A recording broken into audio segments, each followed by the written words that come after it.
আজকে আমরা সবাই এখানে মিলিত হয়েছি বাংলা অভিধানের 200 বছর পূর্তি উপলক্ষে একটা আলোচনা সভায়। আপনারা হয়তো জানেন যে একটা গল্প দিয়ে শুরু করছি। মূলত রবীন্দ্রনাথ ঠাকুর যখন তার জমিদারি পরিদর্শনে গেছিলেন, তখন সেই আমিনের সেরেস্তায় একটি ছেলেকে দেখলেন কাজ করতে। তাকে রবীন্দ্রনাথ বললেন, তুমি তো দিনের বেলায় জমিদারির কাজকর্ম করছো, রাত্রে কি করো? ছেলেটি বললো যে রাত্রিবেলা আমি একটু সংস্কৃত চর্চা করি, একটা পাণ্ডুলিপি লিখেছি, দেখবেন? রবীন্দ্রনাথ সেই পাণ্ডুলিপিটি দেখলেন। তার কয়েকদিন পরে সেই ম্যানেজারের কাছে আদেশ এলো যে ছেলেটিকে অবিলম্বে শান্তিনিকেতনে পাঠাও। তারপর এই কথা সে কথার পরে টুকটাক কাজের পর থেকে সেই ছেলেটিকে রবীন্দ্রনাথ একটি গুরু দায়িত্ব দিলেন, না তোমাকে একটা বাংলা অভিধান রচনা করতে হবে। সেই সময়টা হচ্ছে 1312 বঙ্গাব্দ। ছেলেটির বয়স তখন মাত্র 37 বছর। তারপর কাজ শুরু হলো বাংলা অভিধান রচনা করার। কিন্তু তীব্র অর্থাভাব, শান্তিনিকেতনের পয়সা নেই, ছেলেটি কাজ করতে পারলো না। কয়েকদিন পর সে কাজটা ছেড়ে দিয়ে চলে গেল। তখন রবীন্দ্রনাথ ধরলেন মহারাজা মনীন্দ্রচন্দ্র নন্দীকে। তাকে বললেন যে একটা ভালো কাজ করতে চেয়েছি, কিন্তু পয়সা কড়ি পাওয়া যাচ্ছে না, আপনি যদি কিছু বৃত্তি দেন। তখন মাসিক 50 টাকার বৃত্তি দিয়ে কাজটা শুরু হলো আবার। সেটা 1318 বঙ্গাব্দ এবং 1318 থেকে 1330 পর্যন্ত অভিধানটা রচনা হলো। তারপর আবার অর্থাভাব, অভিধান প্রকাশ হয় না। সেই করতে করতে 1352 বঙ্গাব্দে অভিধানটি প্রকাশিত হলো। বঙ্গীয় শব্দকোষ, অভিধানকার হরিচরণ বন্দ্যোপাধ্যায়। তখন মনীন্দ্রচন্দ্র বেঁচে নেই, রবীন্দ্রনাথও বেঁচে নেই। এবং হরিচরণ বন্দ্যোপাধ্যায় সম্বন্ধে দ্বিজেন্দ্রনাথ ঠাকুর একবার বলেছিলেন যে এই লোকটি কোন একটি গর্তের মধ্যে বসে বিভিন্ন শব্দ থেকে বিভিন্ন ধরনের অর্থ নিষ্কাশন করছেন, সারা জীবন এই করেই কাটিয়ে দিলেন। তো বাংলা অভিধানের ঐতিহ্য দীর্ঘদিনের। বাইরের দেশের অভিধানের সাথে আমাদের মূলত তফাৎটা হচ্ছে যে বাইরের দেশের অভিধান রচনা হয় একটা প্রতিষ্ঠানের তরফ থেকে, কিন্তু আমাদের মূলত অভিধান রচনা হয়েছে ব্যক্তিগত উদ্যোগে। তো আসুন আজকে আমরা সেই অভিধান সম্বন্ধে বিভিন্ন তার ইতিহাস, তার উৎপত্তিগত বিষয় আমরা শুনবো। আমরা অত্যন্ত আনন্দিত আমাদের মধ্যে পেয়েছি মাননীয় প্রাক্তন উপাচার্য অধ্যাপক পবিত্র সরকার মহাশয়কে, আমরা পেয়েছি বিশিষ্ট গ্রন্থকার ডক্টর অসিতাভ দাস মহাশয়কে, এবং আমাদের মধ্যে উপস্থিত রয়েছেন আমাদের কলেজের মাননীয় অধ্যক্ষ ডক্টর মৌসুমী চট্টোপাধ্যায়। প্রথমে কলেজের তরফ থেকে মাননীয় অধ্যক্ষ ওনাদের হাতে কিছু স্মারক তুলে দিচ্ছেন।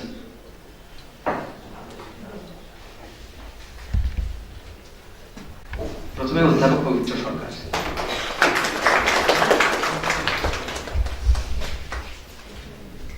এরপর ডক্টর অসিতাভ দাস,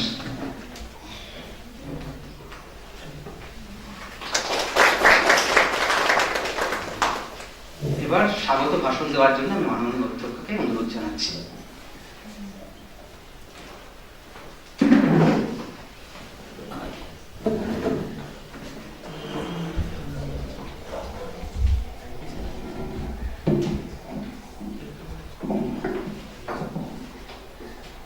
নমস্কার।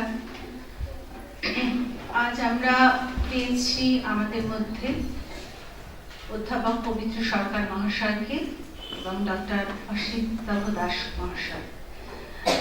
অধ্যাপক পবিত্র সরকার মহাশয়ের পরিচয় সম্পর্কে বোধহয় নতুন করে বলার সেরকম কিছু নেই, তাও দু চারটি কথা না বললেই নয়।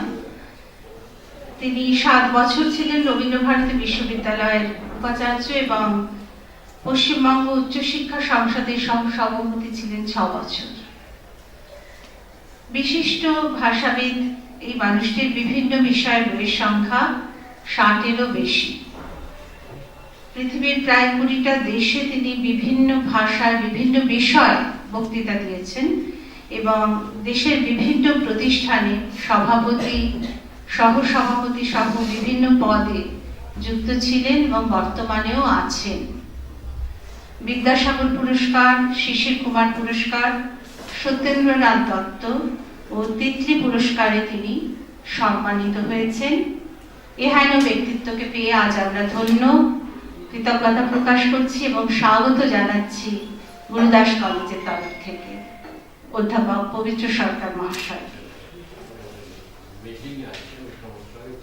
তিনি আজ বাংলা যে অভিধানের 200 বছর বিষয়ে আমাদের যে গুরুদাস কলেজের তরফ থেকে বাংলা বিভাগ এবং গ্রন্থাগার তরফ থেকে যে অনুষ্ঠান আয়োজন করা হয়েছে, এই বিষয়ে যে সেমিনারের বন্দোবস্ত করা হয়েছে, সেখানে তিনি ওনার বক্তব্য রাখবেন এবং আমি আশা রাখছি অবশ্যই যে আমরা সবাই ওনার বক্তব্যে সমৃদ্ধ হব। ধন্যবাদ অধ্যাপক সরকার মহাশয়। আমাদের মধ্যে উপস্থিত হয়েছেন ডক্টর অসিতাভ দাস মহাশয়, যিনি কলকাতা বিশ্ববিদ্যালয় থেকে বাংলা সাহিত্য ও গ্রন্থাগার বিজ্ঞানে স্নাতকোত্তর ও পিএইচডি করেছেন। বর্তমানে তিনি কল্যাণী বিশ্ববিদ্যালয়ের গ্রন্থাগারিক। আগে উনি ছিলেন চন্দ্রনগর, প্রেসিডেন্সি এবং দার্জিলিং বিভিন্ন সরকারি কলেজের গ্রন্থাগারিক ছিলেন।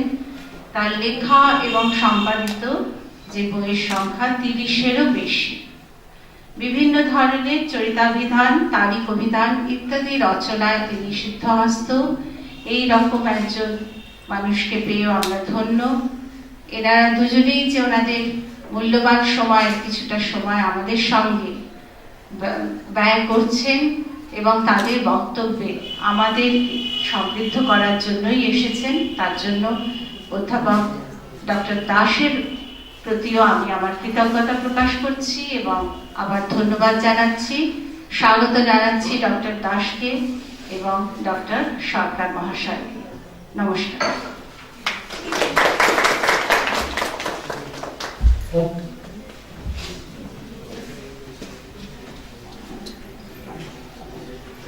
অনুষ্ঠানটি মূলত বাংলা অভিধানের 200 বছর পূর্তি, সে উপলক্ষে আলোচনা, কিন্তু এই দুজনকে তো আর পাওয়া যাবে না খুব একটা।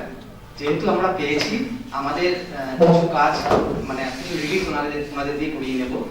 আপনারা জানেন যে আমাদের জার্নালিজম বিভাগ থেকে ভয়েস ওভার বলে একটা জার্নাল বেরোয়, ল্যাব জার্নাল। তো তার 2টো ইস্যু আমরা তৈরি করতে পেরেছি।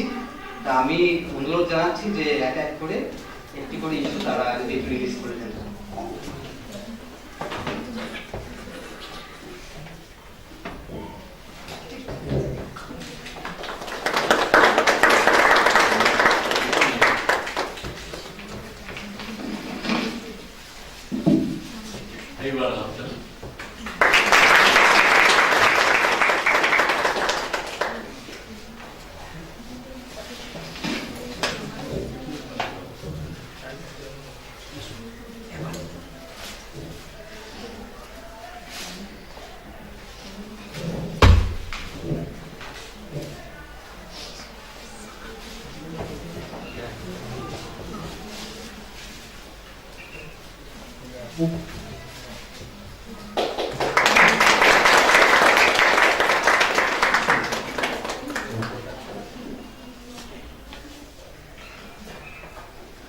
এবার আজকের মূল বিষয়ে কিছু বলার জন্য আমি মাননীয় ডক্টর অসিতাভ দাস মহাশয়কে অনুরোধ জানাচ্ছি।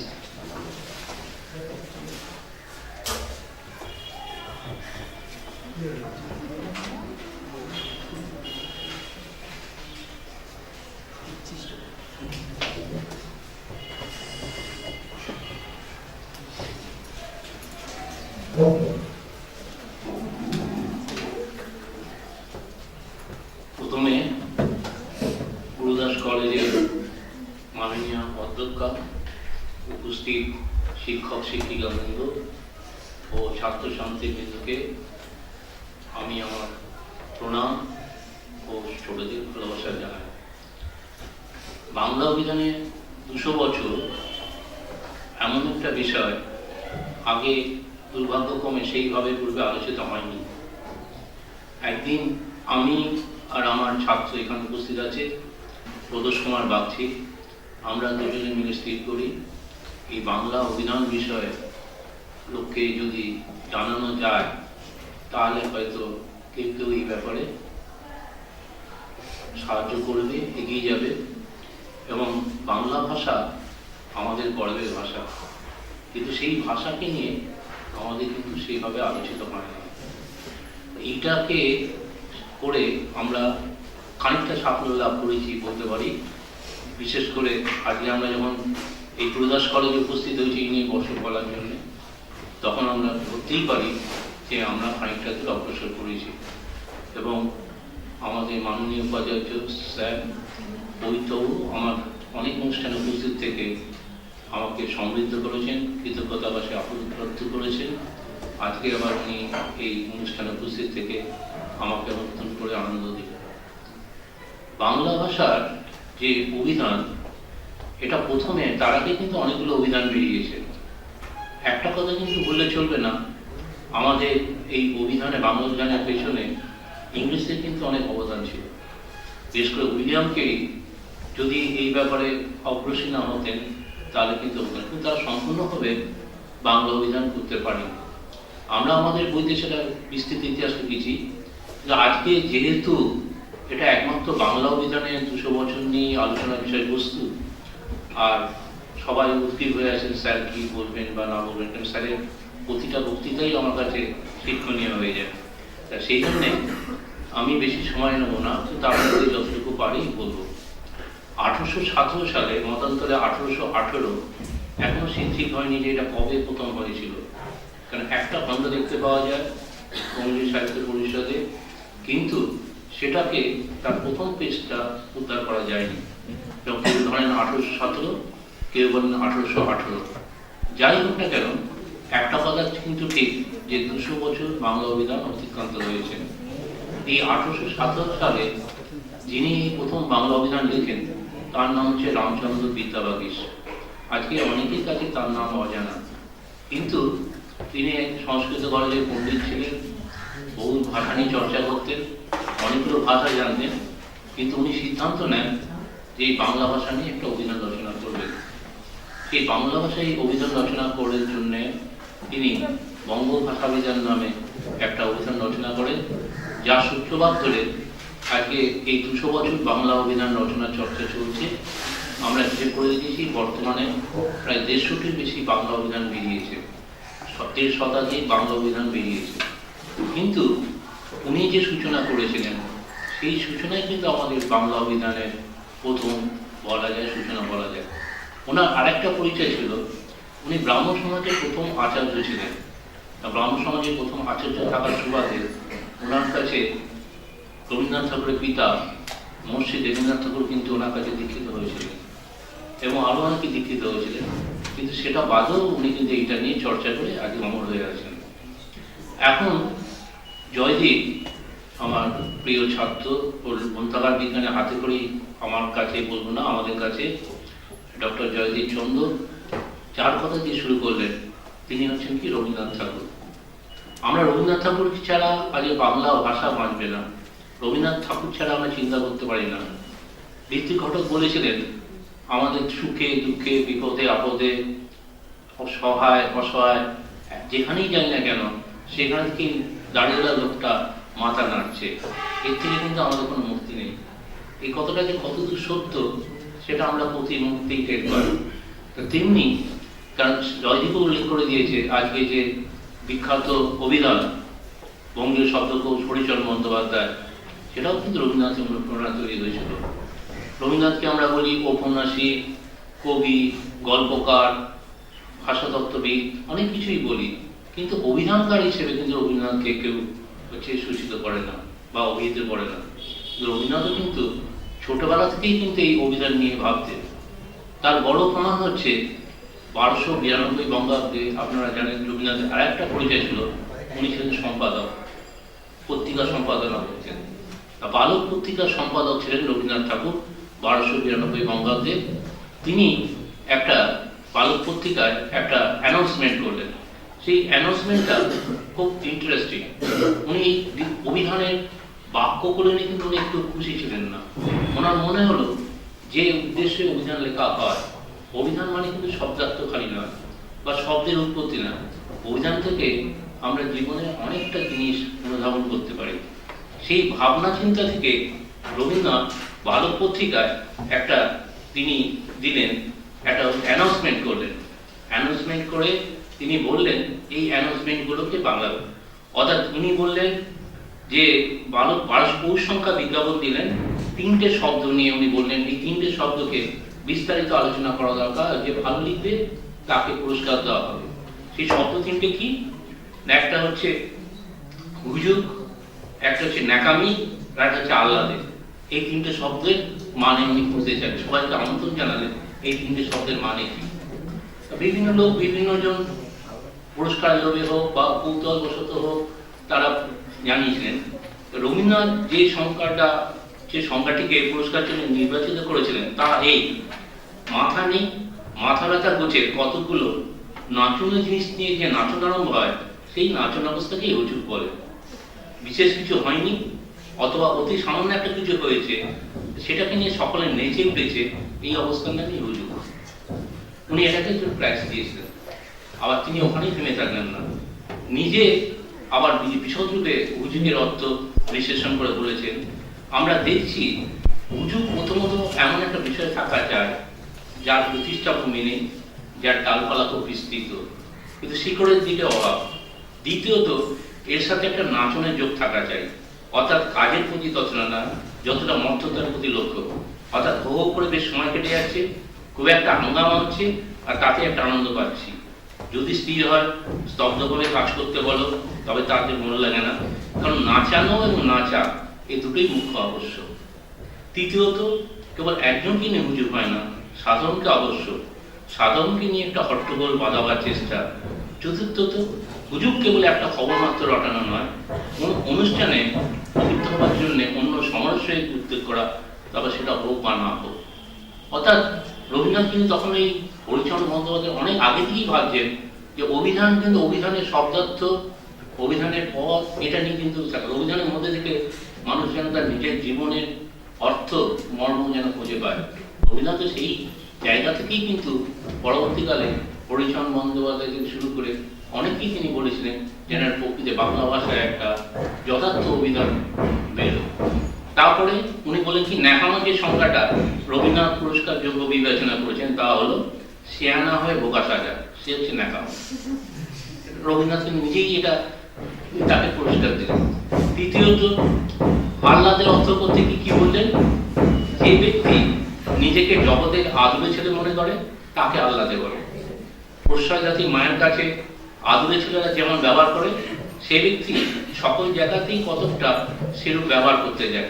অর্থাৎ যে ব্যক্তি সময় অসময় বার্তাবার্ত বিচার না করে সর্বত্র আবদার করতে যায়, সর্বত্র দাঁত বার করে, মনে করে সকলেই তার বাড়াবাড়ি মাফ করবে, সেই আহ্লাদে।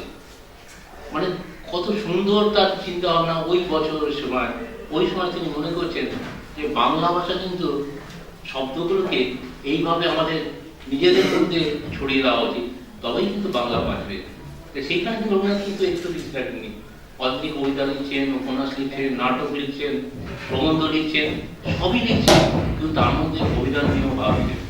এবং মানানটা যে কত জরুরি সেটা কিন্তু সম্প্রতি আমরা কোচবিহারে আমরা গিয়েছিলাম, আমি আর পৌরদোষ আমন্ত্রিত হয়েছিলাম এই বাংলা অভিধানের 200 বছর নিয়ে বলার জন্য। আমরা দুজনে আমন্ত্রিত হয়েছিলাম। বঙ্গীয় সাহিত্য পরিষদের মতো আমাদের কোচবিহার সাহিত্য সভা আছে, যারা 100 বছর অতিক্রান্ত হয়েছে, যারা এই ভাষার এই বিভিন্ন জায়গা নিয়ে বিভিন্ন সব বিষয় নিয়ে আলোচনা। তা আমাকে যখন ডাকলো, তা আমি গিয়েছিলাম সাউথ একটা জায়গা হচ্ছে কোচবিহার জেলা পরিষদ ভবনে। তখন আমি বারান্দা দাঁড়িয়েছিলাম এবং যে জায়গাটা ছিল সেই জায়গাটা হচ্ছে কোচবিহারের প্রথম বলা করতে পারবে অন্যতম বিচিএস এলাকা। কারণ কাছারি ছিল এখানে, কাছারি মানে কোর্ট, সেখানে এসডিও অফিস আছে, বিডিও অফিস আছে, হেড পোস্ট অফিস আছে, আপনার সমস্ত কিছু ওই অঞ্চলের লোক 10টা থেকে 6টা অবধি গমগম করছে। তার ফলে যা থাকলে হয় কি হয়, 4টে রেস্টুরেন্ট খাবার জায়গাও রেডি হয়েছে, পরপর 1, 2, 3, 4 করে রয়েছে। তা আমি তাকিয়ে দেখলাম কাছারি গানটা 4 জন 4টে রকম লিখেছে। একজন লিখেছে রয় হর্ষই কাছারি, একজন লিখেছে রয় দীর্ঘই, একজন লিখেছে ডয় শূন্য রয় হর্ষই, একজন হচ্ছে ডয় শূন্য রয় দীর্ঘই। এই 4জন 4টে দোকানের সাইনবোর্ডে 4 রকম বানান লেখা রয়েছে। ওখানে লোকে প্রতিমূর্তি যাচ্ছে, খাচ্ছে, চলে যাচ্ছে, কিন্তু এই বানানটা কোন সঠিক বানান হবে সেটি কিন্তু কেউ কোনো ভাবেনি। তা আমি যখন ওনাদের বললাম এটা হচ্ছে, তারা একটু অবাক হলেন যে আমরা প্রতিদিনই ওখানে যাতায়াত করি, কিন্তু এইগুলো আমরা তো খেয়াল করিনি যে বানান 4টে 4 রকম হয়ে আছে। তা ওইখানে কিন্তু আমাদের অভিধানে যথার্থতা বোঝা যায় যে অ্যাকচুয়ালি কি বানান হবে বা কি লিখবো, কেন লিখবো, সেইগুলো কিন্তু আমাদের বাংলা অভিধানে করা যায়। এবং সবচেয়ে মজার কথা হচ্ছে এই বাংলা অভিধানে আমাদের ছোটবেলা থেকে ব্যবহার করা অভ্যেসটাও কিন্তু আমরা পাইনি। এবং আমি খুব দুঃখের বিষয়, বাংলা অভিধান নিয়ে একটা সার্ভে করেছিলাম, এখন তিনি বর্তমানে অধ্যাপক। তার কাছে যখন আমার ছাত্রী গিয়ে দেখালো, স্যার আপনি একটা বাংলা অভিধানের নাম বলুন, অবশ্যই সে বাংলার অধ্যাপক নয়, কিন্তু তিনি একটা বাংলা অভিধানের নাম বলতে পারেননি। হতে পারে যে বাংলা অভিধানের নাম জানাটা বা বলাটা হয়তো তাদের কাছে অন্য কিছু না, কিন্তু বাংলা অভিধানে অনেক কিছু রয়েছে। এইভাবে আস্তে আস্তে বাংলা অভিধান অগ্রসর হতে থাকে। আমাদের রাজশেখর বসু, যিনি চলন্তিকা, তাকেও যখন তিনি লিখছেন, কিন্তু তিনি কি ছিলেন, তিনি একজন ছিলেন কেমিস্ট, কেমিস্ট্রিতে প্রথম ফার্স্ট ক্লাস পাস, কিন্তু তিনি ওখান ছেড়ে এসে একটা অভিধান রচনা করলেন। আমাদের একটা যেমন ধারণা আছে যে বিজ্ঞান পড়লে বাংলা পড়ার দরকার নেই, বাংলা জানার দরকার নেই, ইংরেজি অনার্স এমএ হলে বাংলা জানার দরকার নেই। তিনি কিন্তু সেই সমস্ত এটাকে ব্যর্থ করে দিয়ে তিনি কিন্তু একটা বাংলা অভিধান লিখেছিলেন। যোগেশচন্দ্র রায় বিদ্যানিধি, বাংলা শব্দকোষ, এখন হয়তো তার নাম শোনেননি অনেকে বা শুনেছেন, তিনি ছিলেন বোটানি প্রফেসর, তিনি কিন্তু বাংলা অভিধান রচনা করলেন। আর জ্ঞানেন্দ্রমোহন দাস আরেকজন ছিলেন, তিনিও বাংলা অভিধান রচনা করেছিলেন। হরিচরণ বন্দ্যোপাধ্যায়ের কথা এখানে এই জয়দীপ বলল যে হরিচরণ বন্দ্যোপাধ্যায় মানে দিনের পর দিন পড়ে এখানে তিনি করেছিলেন। কিন্তু রবীন্দ্রনাথ কিন্তু শুধু বাংলা অভিধানের কথা ভাবেন, তিনি কিন্তু আরেকটা জিনিসের কথা ভেবেছিলেন, সেটা হচ্ছে কি, অবশ্যই সেটা অভিধান, যে প্রাদেশিক শব্দকোষ। প্রাদেশিক শব্দকোষ কিন্তু থাকা খুব দরকার।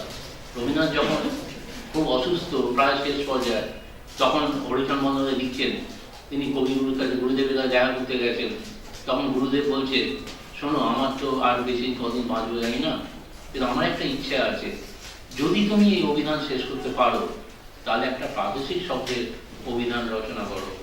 প্রদেশে প্রদেশে যে সমস্ত শব্দ ছড়িয়ে আছে সেইগুলো কিন্তু বাংলার সাথে এক জায়গায় জড়ো করা দরকার, যেটা অনেকটা আমরা দেখতে পাই অক্সফোর্ড ডিকশনারিতে, তারা কিন্তু এই শব্দগুলোকে জোগাড় করে করেছেন। যাই হোক, সেটা হরিচরণ বন্দ্যোপাধ্যায় পেরে ওঠেননি। পরবর্তী পর্যায়ে অনেক জায়গায় হয়তো কলকাতা বিশ্ববিদ্যালয় চেষ্টা করেছিলেন, কিন্তু এক খণ্ড করে ওঠেনি। কিন্তু প্রত্যেকটা প্রদেশে, বিশেষ করে আমি লাইফ রিসার্চ পড়াতে গিয়ে যখন বিভিন্ন ডিস্ট্রিক্ট জেলা থেকে ছেলে মেয়েরা আসে, তাদের কাছে শুনি যে তারা অনেক শব্দ আমাদের কাছে না, খুব একটা কমন শব্দ বলছি, কঠিন। আপনি যদি বলেন যে কঠিন, বা তোমরা যদি বলো কঠিন, এই যেমন আমরা বেরিয়ে বলে কি কঠিন অঙ্ক এসছে, কি কঠিন প্রশ্ন এসছে, আমাদের কাছে ব্যাপারটা ক্লিয়ার। কিন্তু বীরভূমি ছেলেরা কঠিন কিন্তু সেইভাবে ব্যবহার করে না, বলে কঠিন ছেলে বটে। কঠিন ছেলে বটে মানে কঠিন মাসে দুর্দান্ত, দুরন্ত, তাকে আটকানো যায় না, খুব সাহসী, সেখানে কিন্তু ওরা ব্যবহার করে কঠিন বলে। এই রিসেন্টলি গত সপ্তাহে শুক্রবার দিন আমি গিয়েছিলাম সাগর মেলায়, না সাগর দ্বীপে, ওখানে একটা বাংলা এই অভিধান 200 বছর বক্তব্য ছিল। তা সেখানেও দেখলাম যে সাগর দ্বীপে প্রচুর নিজস্ব ভাষা আছে, যেগুলো একজন ছেলে, যাদুপুরি ছেলে বোধহয় অসীম জানা বলে, তিনি ওটা জোগাড় করেছেন, করে একটা বই বার করেছেন। তা আমার বক্তব্য হচ্ছে এই যে সকলে মিলে যদি চেষ্টা করে, সে তিনি বাংলা হোক, ইংরেজি হোক, পদার্থবিদ্যা হোক, তাহলে কিন্তু বাংলা ভাষা আরো সমৃদ্ধ হবে।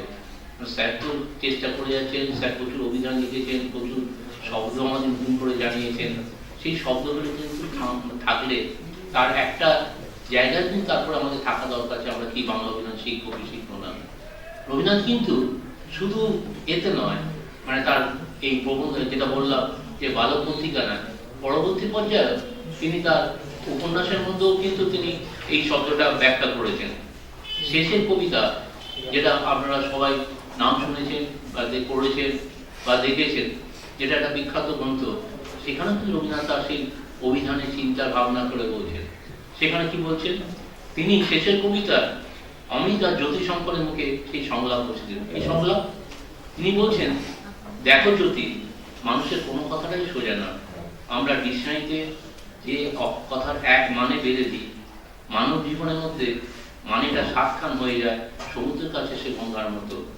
জ্যোতি বলল, কথা তুমি বলছো বিবাহ মানে বিবাহ নয়, আমি বলছি বিবাহের হাজারখানা মানে, মানুষের সঙ্গে মিশে তার মানে হয়, মানুষকে বাদ দিয়ে তার মানে বের করতে গেলে ধাঁধা লাগে। অর্থাৎ একটা শব্দ হয়তো আমরা ডিকশনারিতে কিছু শব্দার্থটা পাচ্ছি, তার ভেতরে যে অনেক গভীর অর্থ আছে, এটা রবীন্দ্রনাথ রিয়ালাইজ করেছেন।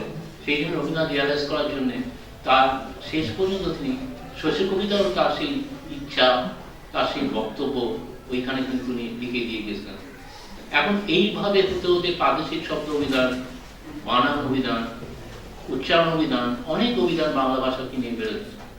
এবং এই বাংলা ভাষার এই অভিধানগুলোকে যদি আমরা রেগুলার ব্যবহার করি বা দেখতে পারবো, তাহলে আমাদের অনেক কিছুই হবে। এবং আপনারা হয়তো জানেন বা জানেন না, ঈশ্বরচন্দ্র বিদ্যাসাগর একটা অভিধান তৈরি করেছিলেন, তার নাম হচ্ছে শব্দ মঞ্জুরি, 1864 সালে। সেটা তার সেইভাবে প্রকাশ হয়নি, কিন্তু বঙ্গবন্ধু সাহিত্য পরিষদের গ্রন্থাগারে সেই অভিধানটা বিদ্যাসাগরের এই 200 বছরে সেই অভিধানটা রাখা আছে। এই উনিও চেয়েছিলেন যে বাংলা অভিধান যেন আরো বেশি লোকের কাছে প্রচার হয়, আরো বেশি সাকসেস হয়। এইভাবে প্রত্যেকেই কোনো না কোনো ভাবে এই বাংলা অভিধানের কথা বলে যাচ্ছেন, 200 বছর ধরে বলে যাচ্ছে, আরো হয়তো বলবে। কিন্তু সেখানে আমার একটা কথা আছে, সেটা হচ্ছে এখানে আমাদের ওয়েস্টারের নাম আপনারা নিশ্চয়ই শুনেছেন, আমেরিকান অভিধানকার নোয়া ওয়েস্টার। এবং খেয়াল করে দেখবেন যে ইংলিশ আর আমেরিকানদের মধ্যে একটা বিরাট বিভেদ আছে, মন মান স্মলের মতো। এরা যদি আমাদের গাড়ি যদি ডান দিকে যদি আমরা বসি, ওদের গাড়ি কিন্তু বাঁ দিকে ড্রাইভ করে, ডান দিকে ড্রাইভ করে না। এরকম ভাবে প্রত্যেকটা, আমরা বাসে উঠতে গেলে বাঁ দিক দিয়ে উঠি, আমি গিয়ে দেখেছি ওখানে বাসে কিন্তু ডান দিক থেকে উঠতে হয়, বাঁ দিক থেকে উঠতে হয় না। ওরা যেটা করেছে তার বিপরীত ওরা করে, যে কোনো কারণে নিশ্চয়ই তার কারণ আছে, বা অনেক কারণ ইতিহাস বলতে গেলে। সেখানে বিখ্যাত অভিধান অক্সফোর্ড ডিকশনারি আমরা সবাই জানি, এবং তারা বাধ্য হয়ে পড়তো। কিন্তু আমেরিকান নোয়া ওয়েস্টার তিনি ঠিক করলেন এই ইংরেজির বানান দিয়েও আরো বাকি যে অভিধানগুলো হচ্ছে আমেরিকান মতে, তা তিনি ওটাকে নোয়া ওয়েস্টার একটা ডিকশনারি তৈরি করেছিলেন, ওয়েস্টার্স থার্ড নিউ ইন্টারন্যাশনাল ডিকশনারি। তিনি করার পরে তাকে কিন্তু শ্রদ্ধা জানানোর জন্য আমেরিকানরা হচ্ছে 16ই নভেম্বর তার জন্মদিনকে উপলক্ষ করে, আজও হয়ে গেল কিছুদিন আগে, সারা আমেরিকায় ডিকশনারি ডে পালন করা হয় তার জন্মদিনটাকে সম্বোধনা জানানোর জন্য। তা সেখানেও আমাদেরও বক্তব্য যে যদি এত কিছু দিবস হচ্ছে, অনেক কিছু দিবস, এখন দিবসে রোজ করলেই ফেসবুকে একটা না একটা দিবস বেঁচে আসে। তা সেখানে আমরা এই রামচন্দ্র বিদ্যাবাগ কৃষ্ণের যে জন্মদিন 29শে মার্চ, তা সেটাকে আমরা বাংলা অভিধান হিসেবে কেন ডিক্লেয়ার করতে পারি না? যদি বাংলা অভিধান হিসেবে যদি ডিক্লেয়ার করা হয়, তাহলে তো লোকে আবার মনে করবে যে একটা কিছু নতুন কিছু আছে।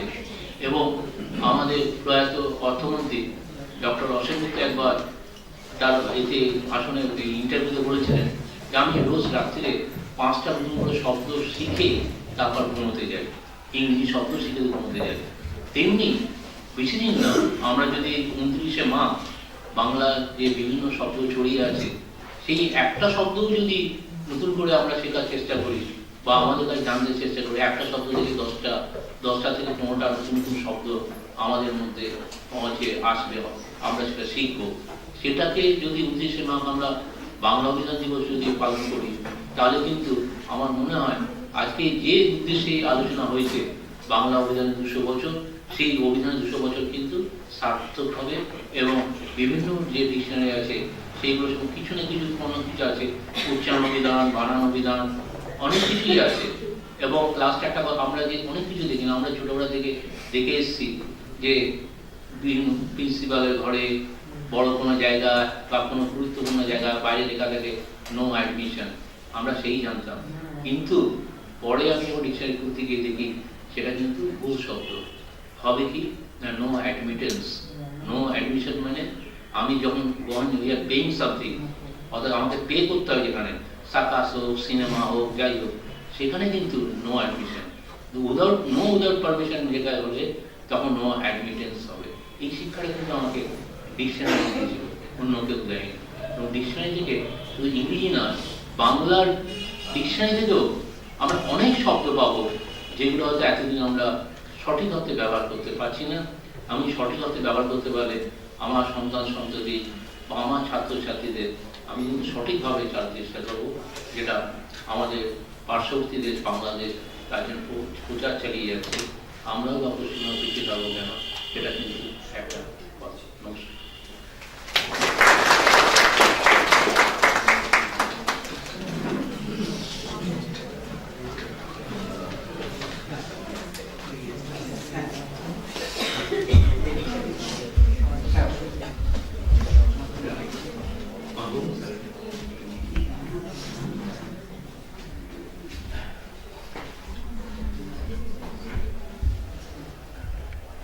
স্যার একটু চালাতে মানে বলতে বললেন যে কথাগুলো আমরা বলছি, কিন্তু প্রথমেই মনে রাখতে হবে আমরা যদি, এবং আজকে অস্বীকার করে লাভ নেই, অনেক সময় অনেক কিছু মনে না পড়লেও তোমাদের ক্ষেত্রেও বলছি যারা বাংলা আছে তারা যদি সেরকম একটা সঠিক শব্দ যদি রবীন্দ্রনাথের নামে ব্যবহার করা যায়, যারা দেখেন যে তারা হয়তো জানেন বা জানবেন রবীন্দ্রনাথ এত কিছু লিখে গেছে, তারা কিন্তু তখন পরীক্ষার কাছে সেটাকে মেনে নেয় যে রবীন্দ্রনাথ হয়তো এরকম ভেবেছিলেন বা ভেবেছিলেন। সুতরাং আজকে এই মানুষটাকে সামনে রেখে আমাদের এগিয়ে যেতে হবে। বাংলা অভিধান হোক, বাংলা ভাষা হোক, বাংলা যা কিছু হোক, এবং নতুন নতুন অভিধান রচনা করতে হবে। এখন বর্তমানে যে বাংলাদেশ থেকে যে অভিধানটা বেরিয়েছে সেটা কিন্তু এখানে 3 খণ্ডে বেরিয়েছে। এই বিমলচন্দ্র অভিধান, এই অভিধান থেকে কিন্তু আমরা ভাবছি যে আস্তে আস্তে বাংলাদেশে কিভাবে হলো, কিন্তু একটা জিনিস কিন্তু ভেবে রাখবেন, কোনো কিছুই কিন্তু শেষ নয়। এই অভিধানের পরেও কিন্তু আবার নতুন করে দিয়ে দিতে হবে। আজ থেকে 200 বছর আগে রামচন্দ্র বিদ্যাবাগীর 64 খ্রিস্টাব্দে অভিধানটা বার করেছিল, সেটা আজকে দাঁড়িয়ে 3 খণ্ডে। হয়তো আবার জানা যায় পরবর্তী পর্যায়ে যেটা 4 খণ্ডে আসবে। কিন্তু থেমে গেলে কিন্তু আমরা এই অভিধান আর শেষ হয়ে যাবে, কোনো কিছু শেষ হবে না। কেননা আমার আবার অন্য একটা প্রসঙ্গে আসি, আমি একটা ঋত্বিক গৌরব নিয়ে ইন্টারভিউ করছিলাম। ঋত্বিক গৌরব মানে আমাকে একদিন মানে সত্যিকার পরে সেই বা একসাথেই যার কথা ভাবা হয় ঋত্বিক গৌরব যিনি চলচ্চিত্র করেছেন, তিনি একটা তার নিজের বইয়ে আগে যে দেখেন যে সিনেমাটা দেখছিলেন, দেখে যখন শেষ হলো উনি চিৎকার করে বললেন না আমি চাই না, এ ভালো, সবাই খুব খুশি। উনি কিন্তু চিৎকার করলেন আমি এটা চাইনি, আমি এটা চাইনি, আমি আরো ভালো চাই, আরো ভালো চাই, I don't want to B satisfied. অর্থাৎ এটাই কিন্তু আমার মনে হয় শেষ কথা। আমরা যদি কোনোভাবে স্যাটিসফাইড হয়ে যায় যে এটাই আমার বেস্ট, এটা আমার আর দরকার নেই, আর অভিধানের দরকার নেই, তাহলে কিন্তু আজকে যে বিবর্তন অভিধান যেটা দেখিয়েছে বাংলাদেশ থেকে, অত ছোট দেশে 3টে খণ্ড, আমি জানি না যদি এখানে লিখেছি কিনা, এই এনেছি কিনা লাইব্রেরির জন্য, কিন্তু লাইব্রেরি নাও মনে থাকে এনে রাখবে। কিন্তু কথা হচ্ছে এইখান থেকে কিন্তু আমাদের সূচনা শুরু হয় সব কিছু থেকে, যে আমরা এখনো শেষ কিছু নেই, অভিধানেরও শেষ কিছু নেই। 200 বছরের অভিধান একটা প্রসঙ্গ নিয়ে আমরা আলোচনা করছি মাত্র, কিন্তু 200 বছরের অভিধানের পরও অনেক কাজ বাকি রয়ে গেছে যেগুলো আমরা এখান থেকে করতে পারবো।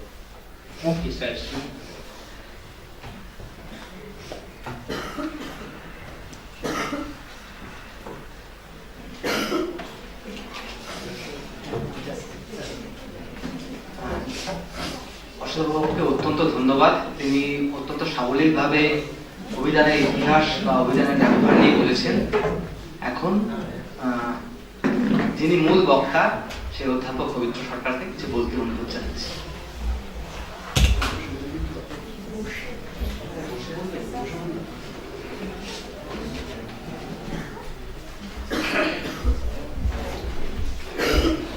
এই কলেজের মাননীয় অধ্যক্ষ, অধ্যাপক, কলেজের অধ্যাপক অধ্যাপিকা বৃন্দ, অন্যান্য অশিক্ষক কর্মচারী বন্ধুগণ, ছাত্রছাত্রী, অশীতভ বাংলা অভিধানের ইতিহাস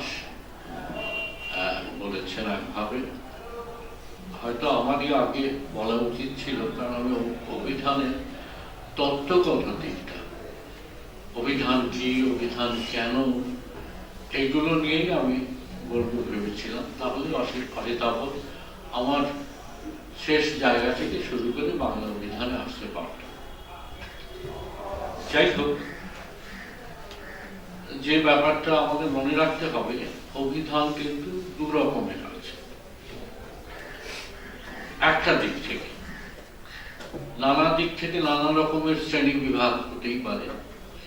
একটা দিক থেকে দু রকমের, যে আমরা যে অভিধানের কথা এখানে আলোচনা করছি, এই গ্রন্থাগারে অশীতভ যে সমস্ত আলোচনা করবে, সেগুলো হচ্ছে মুদ্রিত, মূলত মুদ্রিত অভিধান, গ্রন্থের আকারে। কিন্তু আরেকটা অভিধান আছে যেটা আমাদের মাথার মধ্যে আছে। ভাষা বিজ্ঞানীরা এটাকে বলে মেন্টাল লেক্সিকন। লেক্সিকন অভিধান কথাটা আরেকটা ইংরেজি, সেটা তোমরা জানো। এই মেন্টাল লেক্সিকন আমাদের প্রত্যেকের আছে। আমরা লেখাপড়া জানি আর না জানি, স্কুলে যাই আর না যাই, মানুষ হয়ে জন্মে যদি ভাষাটা বলতে শিখে থাকি, সব মানুষই পারে, সেটা সুস্থ মানুষ, তাহলে তার মাথায় একটা অভিধান তৈরি হয়ে যায়। তার ভাষার শব্দগুলো সে জানে এবং কথা বলার সময় অনর্গল কথা তার বেরিয়ে আসে।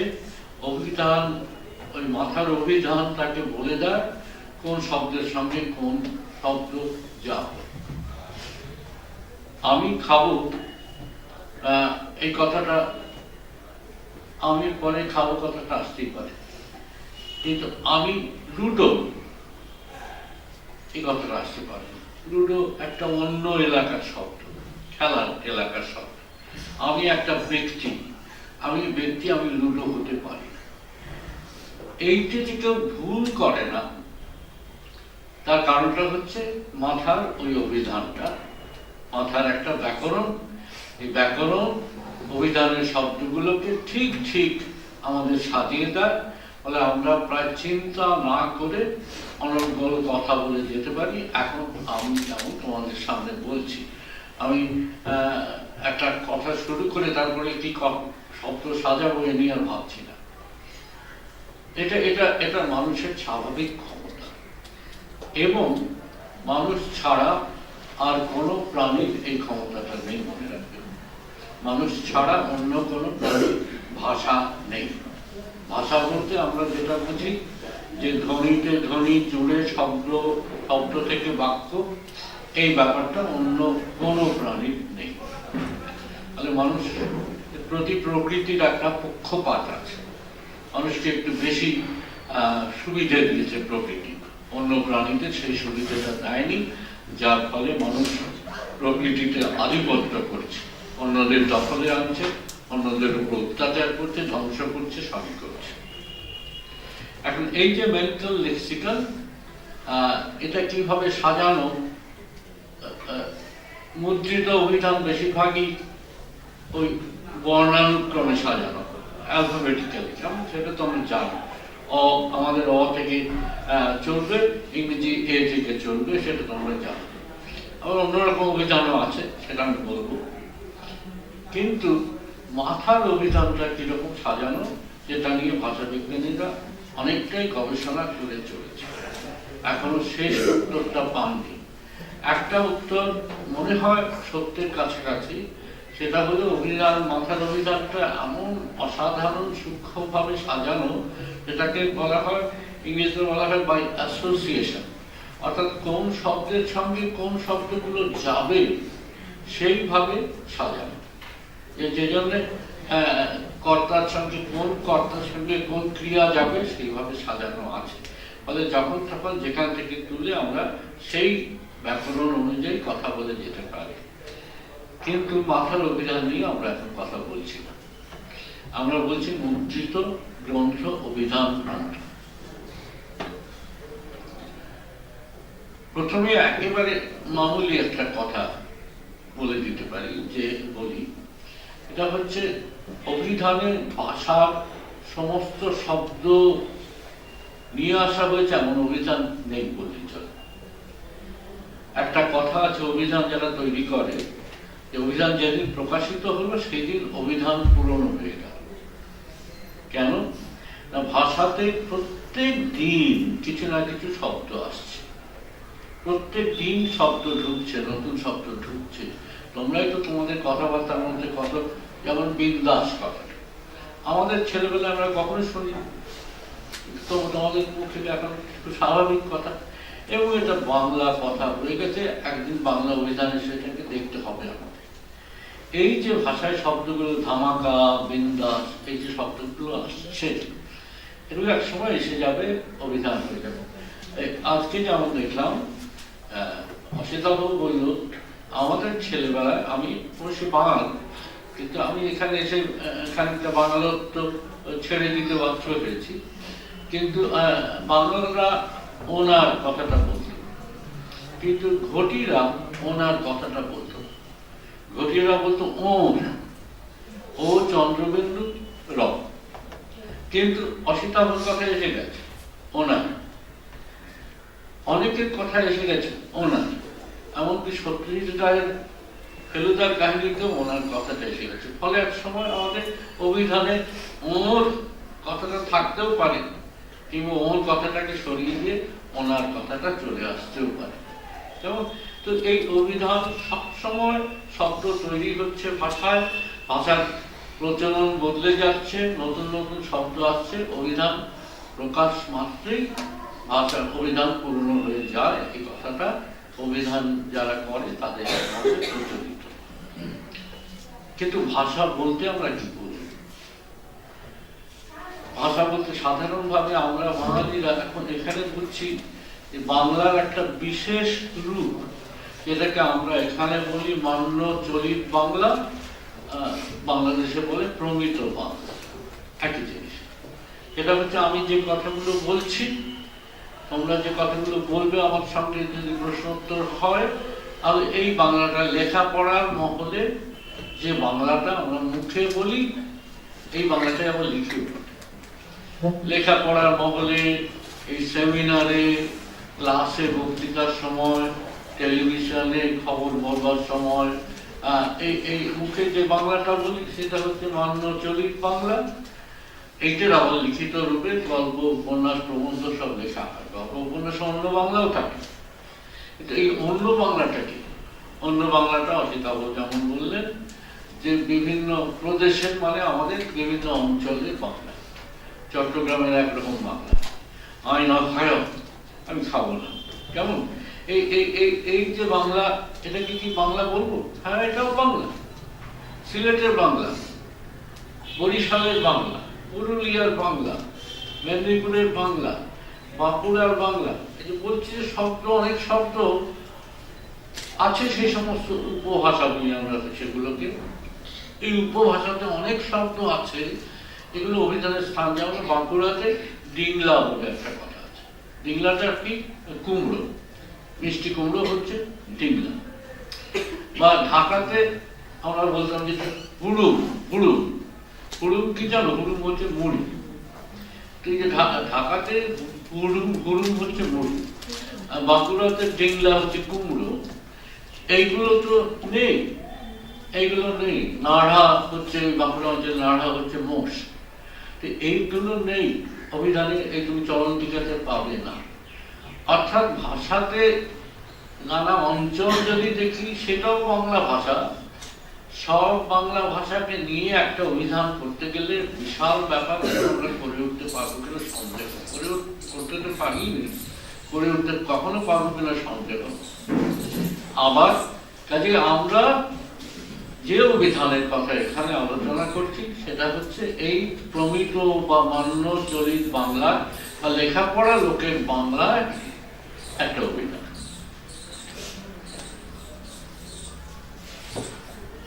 প্রশ্ন হচ্ছে, অভিধান তৈরি করতে হলেই অনেকগুলো সিদ্ধান্ত নিতে হয়। যে আমি কি শুধু একটা ভাষার অভিধান করব? আমার বাংলা ভাষার, বাংলা টু বাংলা যাকে বলা হয়, বাংলা থেকে বাংলা, সেটা একটা সিদ্ধান্ত। তারপরে যে রামচন্দ্র বিদ্যাবাড়ি থেকে আরম্ভ করলেন, তারপর জ্ঞানেন্দ্র আগে পরিচালন জ্ঞানেন্দ্র মোহন, এরকম করতে করতে রাজশেখর বসু এখানে এসে আমরা পৌঁছলাম। আরো অনেক অভিধান যারা ছিলেন, এই এরা সবাই করেছেন একভাষী অভিধান, বাংলা থেকে বাংলা। কিন্তু দ্বিভাষিক অভিধান আছে, এক ভাষা থেকে আরেক ভাষা। ইংরেজি থেকে বাংলা অভিধান অনেকেই আমরা রাখি। বাংলা থেকে বাংলা অভিধান যত লোক রাখি, তার তুলনায় ইংরেজি থেকে বাংলা অভিধান অনেক বেশি লোক রাখি। ইংরেজিটা নিয়ে আমাদের একটু ভয়ভক্তি বেশি, বাংলা নিয়ে অতটা আমাদের নেই, বলে ইংরেজি থেকে বাংলা অভিধান রাখি। আবার ত্রিভাষা অভিধানও আছে, ট্রাইলিঙ্গুয়াল ডিকশনারি, বাংলা হিন্দি সংস্কৃত, বাংলা ইংরেজি সংস্কৃত, ট্রাইলিঙ্গুয়াল ডিকশনারিও আছে। এরকম মাল্টিলিঙ্গুয়াল ডিকশনারি হতে পারে, অনেক ভাষার ডিকশনারি হতে পারে। তো সেই সিদ্ধান্তটা নিতে হবে, যিনি অভিধান করবেন, অভিধান করবেন কেন, এই প্রশ্নটা। এখানে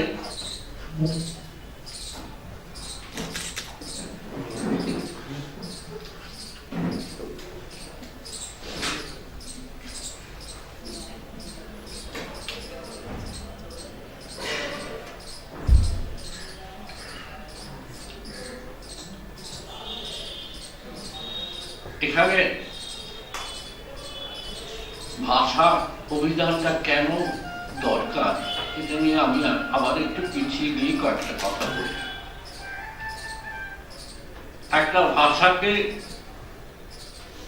কাজে লাগাতে হবে। কি কাজে লাগাতে হবে? প্রথমত শিক্ষার কাজে লাগাতে হবে, লেখাপড়া শেখানোর কাজে। অনেক ভাষা আছে যাদের লেখাপড়া শেখানোর কাজে লাগানো হয় না, কিন্তু একটা ভাষাকে যদি লেখাপড়া শেখানোর কাজে লাগাতে হয়, তাহলে সেই ভাষাটা ভাষাটাকে প্রথমে কাজে লাগাবো। এই কাজে ভাষাটাকে লাগাবো, তার মানে ভাষাটাকে একটা স্টেটাস দেব। এটাকে ল্যাঙ্গুয়েজ প্ল্যানিং বলে একটা প্রক্রিয়া আছে, ভাষা পরিকল্পনা, তার দুটো অংশ। একটা হচ্ছে স্টেটাস প্ল্যানিং। স্টেটাস প্ল্যানিং এ আমরা কি করি? আমরা ভাষাটাকে কোনো একটা ভূমিকা দিই, ভাষাটা এই কাজ করবে। হয়তো সে প্রশাসনের ভাষা হবে, হয়তো সে শিক্ষার ভাষা হবে, হয়তো সে রেডিও টেলিভিশনের ভাষা হবে, মাধ্যমের ভাষা হবে, হয়তো সে সংবাদপত্রের ভাষা হবে। শিক্ষার ভাষা হওয়াটা খুব গুরুত্বপূর্ণ, কারণ তখন আমাকে বই লিখতে হবে, শিক্ষা পাঠ্য বই লিখতে হবে। শিক্ষার পাঠ্য বই তার মানে লেখার ভাষা হওয়া দরকার, তার লিপি থাকা দরকার।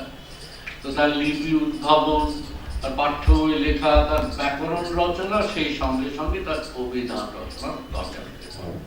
শিক্ষার ভাষা না হলে সত্যি সত্যি অভিধান রচনা করার কথা আমরা কেউ ভাবতে পারতাম না। এই ভাষাটাকে শিক্ষার ভাষা হিসেবে আমরা একটা ভূমিকা দিলাম, তখন তার এই সমস্ত এবার উপাদানগুলো তৈরি করছে। উপাদান কি? না, তার একটা ব্যাকরণ থাকতে হবে, তার অভিধান থাকতে হবে, তার পরিভাষা থাকতে হবে। অন্য ভাষা থেকে অনুবাদ করবো, ইংরেজি থেকে বা লাতিন থেকে অনুবাদ করবো, অনুবাদ করতে গিয়ে অনেক পরিভাষার প্রশ্ন উঠবে, পরিভাষা থেকে এটাকে আমরা বলি কর্পাস প্ল্যানিং। একদিকে স্টেটাস প্ল্যানিং, যে ভাষাটাকে আমরা একটা জায়গা দিলাম, আর এই জায়গার উপযুক্ত করবার জন্য ভাষাটার অঙ্গ প্রত্যঙ্গকে সমৃদ্ধ করবার জন্য আমরা ব্যাকরণ, অভিধান, পরিভাষা এই সমস্ত তৈরি করতে শুরু করলাম। অভিধানটা ভাষার ছেলেমেয়েরা শুধু বলবে না, লিখবে। লিখবে জ্ঞানের কথা, লিখবে আবেগের কথা, লিখবে কল্পনার কথা, লিখবে কবিতা হোক, গদ্য হোক। কিন্তু প্রবন্ধ লিখতে হলে, জ্ঞানের প্রবন্ধ লিখতে হলে নতুন নতুন শব্দ চাই, এবং নতুন নতুন শব্দ আমাকে কে জুগিয়ে দেবে? অভিধান। এই জন্যই আমার অভিধান দরকার। অভিধান ওই যে বললাম, সিদ্ধান্ত নেব যে প্রথমে একটা হতেই পারে, হয়তো সেটা ছুঁয়ে গেছে যে আমি আমার ভাষা নিয়ে কোনো কাজ নেই, আমি বিষয় নিয়ে, আমি ধরো গাছ সম্বন্ধে বেশি জানতে চাই, তো গাছের অভিধান হতেই পারে, বিষয়ের অভিধান। আমি কুকুর সম্বন্ধে বেশি জানতে চাই, আমি কুকুর ভালোবাসি, কুকুর পুষি, তার অসুখ বিসুখ, তার ওষুধপত্র এই সম্বন্ধে জানতে চাই, তো কুকুরের অভিধান হতেই পারে, বিড়ালের অভিধান হতেই পারে। বিষয়ের অভিধান নিয়েও আমাদের আজকের আলোচনা নয়। বিষয়ের অভিধানটা হচ্ছে বিশ্বকোষের মতো একটা এনসাইক্লোপিডিয়া, খন্ড খন্ড এনসাইক্লোপিডিয়াকে টুকরো টুকরো করে আমরা বিষয় অভিধান করি। আমাদের অভিধান হচ্ছে ভাষার অভিধান। আগেই বলেছি ভাষার অভিধানে আমরা এই সিদ্ধান্তটা নেব যে একটা ভাষার মধ্যে রাখবো সীমাবদ্ধ, না দুটো বা তিনটে ভাষা ছড়িয়ে দেবো। একটা ভাষার অভিধানের মধ্যেই যত সীমাবদ্ধ রাখলাম, আমাদের বাংলা অভিধানের কথাই বললাম। এখন এই অভিধানে আমরা কি চাই, একটা ভাষার অভিধান থেকে আমরা কি চাই? সকলেরই ধারণা যে অভিধানে আমরা মানে খুঁজি, শব্দের মানে দেখি না, কিন্তু অভিধানে অনেক কিছু মানের বাইরে অনেক কিছু দেওয়া হয়। আমরা যে কোনো অভিধানে দেখবে যে শব্দটা আছে দেওয়া, শব্দটাকে আমরা বাংলায় করেছি ভুক্তি, ইংরেজিতে বলে এন্ট্রি, বড় বড় অক্ষরে থাকে এন্ট্রি বা ভুক্তি। সাজানো, বর্ণানুক্রমে সাজানো। ভুক্তি প্রথমে দেওয়া হলো শব্দটা অনেক অভিধানে, জ্ঞানেন্দ্রমোহন হরিচরণে নেই, কিন্তু পরে হয়তো নূতন বাংলা অভিধান বলে হয়তো সাহিত্যের একটা আছে বাংলা অভিধান, তাতে একাধিক বানানের শব্দ দেওয়া আছে। কেন? অনেক শব্দের বানান আগে একরকম ছিল, পরে একটু বদলেছে। ধরো বাড়ি, আগে ডয় শূন্য রয় দীর্ঘইকার ছিল, এখন ডয় শূন্য রয় হ্রস্বইকার হয়েছে। কিন্তু কোন কোন বইয়ে তো ছাপা দেখবে ছেলে মেয়েরা যে বাড়ি দীর্ঘইকার ছিল একসময়, 100 বছর আগেকার বই ছাপা দেখবে। ফলে সেটাও যাতে নথিভুক্ত থাকে, রেকর্ডেড থাকে, এই জন্য দুটো বানানই তারা দিল, বাড়ি রয় দীর্ঘইকার দিল, রয় হ্রস্বইকার। এবার উচ্চারণ থাকে অনেক অভিধানে, বাংলা অভিধানে খুব কম, কিন্তু অভিধানে ইংরেজি ভালো অভিধানে, বিদেশি ভালো অভিধানে দেখবেন শব্দের পাশেই থার্ড ব্র্যাকেটে উচ্চারণ দেওয়া আছে। বাংলা অভিধানে জ্ঞানেন্দ্রমোহনের উচ্চারণ দেওয়া আছে, ঋষি দাস বলে একজন কবি আধুনিক বাংলা অভিধান লিখেছিলেন, তাতে উচ্চারণ দেওয়া আছে, কিন্তু হরিচরণের নেই। হরিচরণ বলেছেন না, উচ্চারণ হচ্ছে গুরুমুখী বিদ্যা, তার ওই গুরুর কাছ থেকে শুনবে, শিখে অন্য লোকের মুখে শিখে শুনবে, কাজে উচ্চারণ অভিধান থেকে পাওয়ার দরকার নেই। আমরা সে মত পোষণ করি না, কিন্তু তবু বাংলা অভিধানে উচ্চারণটা খুব বেশি গুরুত্ব দেওয়া হয়। উচ্চারণের পর দেওয়া হবে ব্যাকরণগত, হয়তো উৎপত্তি দেওয়া হবে, প্রত্যেকে শব্দটা এলো, সংস্কৃত থেকে এলো না, আরবি থেকে এলো না, ফার্সি থেকে এলো, এটা হলো 1 নম্বর উৎপত্তি, এটা হলো ঐতিহাসিক উৎপত্তি। আবার কিভাবে তৈরি হলো ব্যাকরণের শব্দটা, ক্রিযুক্ত ত, এটাও আরেকটা উৎপত্তি, ব্যাকরণগত উৎপত্তি। এই 2 ধরনের উৎপত্তি দেওয়া হলো। তারপরে কোন শ্রেণী, বিশেষণ না বিশেষণ না সর্বনাম না ক্রিয়া বিশেষণ, শ্রেণী দেওয়া হলো। একসবের পরে উচ্চারণ, উৎপত্তি, ব্যাকরণগত শ্রেণী এই সমস্ত দেওয়ার পরে হয়তো অর্থটা দেওয়া হলো। অর্থ নিয়ে মুশকিল হচ্ছে, অর্থটা একরকম নেই। একটা সব যে কোনো অভিধান খুললেই তোমরা দেখবে অর্থ অনেক রকম। একটা হয়তো মূল অর্থ থাকে, তারপরে রূপকে, অর্থাৎ ওইটা দিয়ে অন্য কিছু বোঝানোর চেষ্টায় রূপক, মেটাফর যাকে বলে, এই মেটাফরে তার অর্থের বিস্তার হয়ে যায়।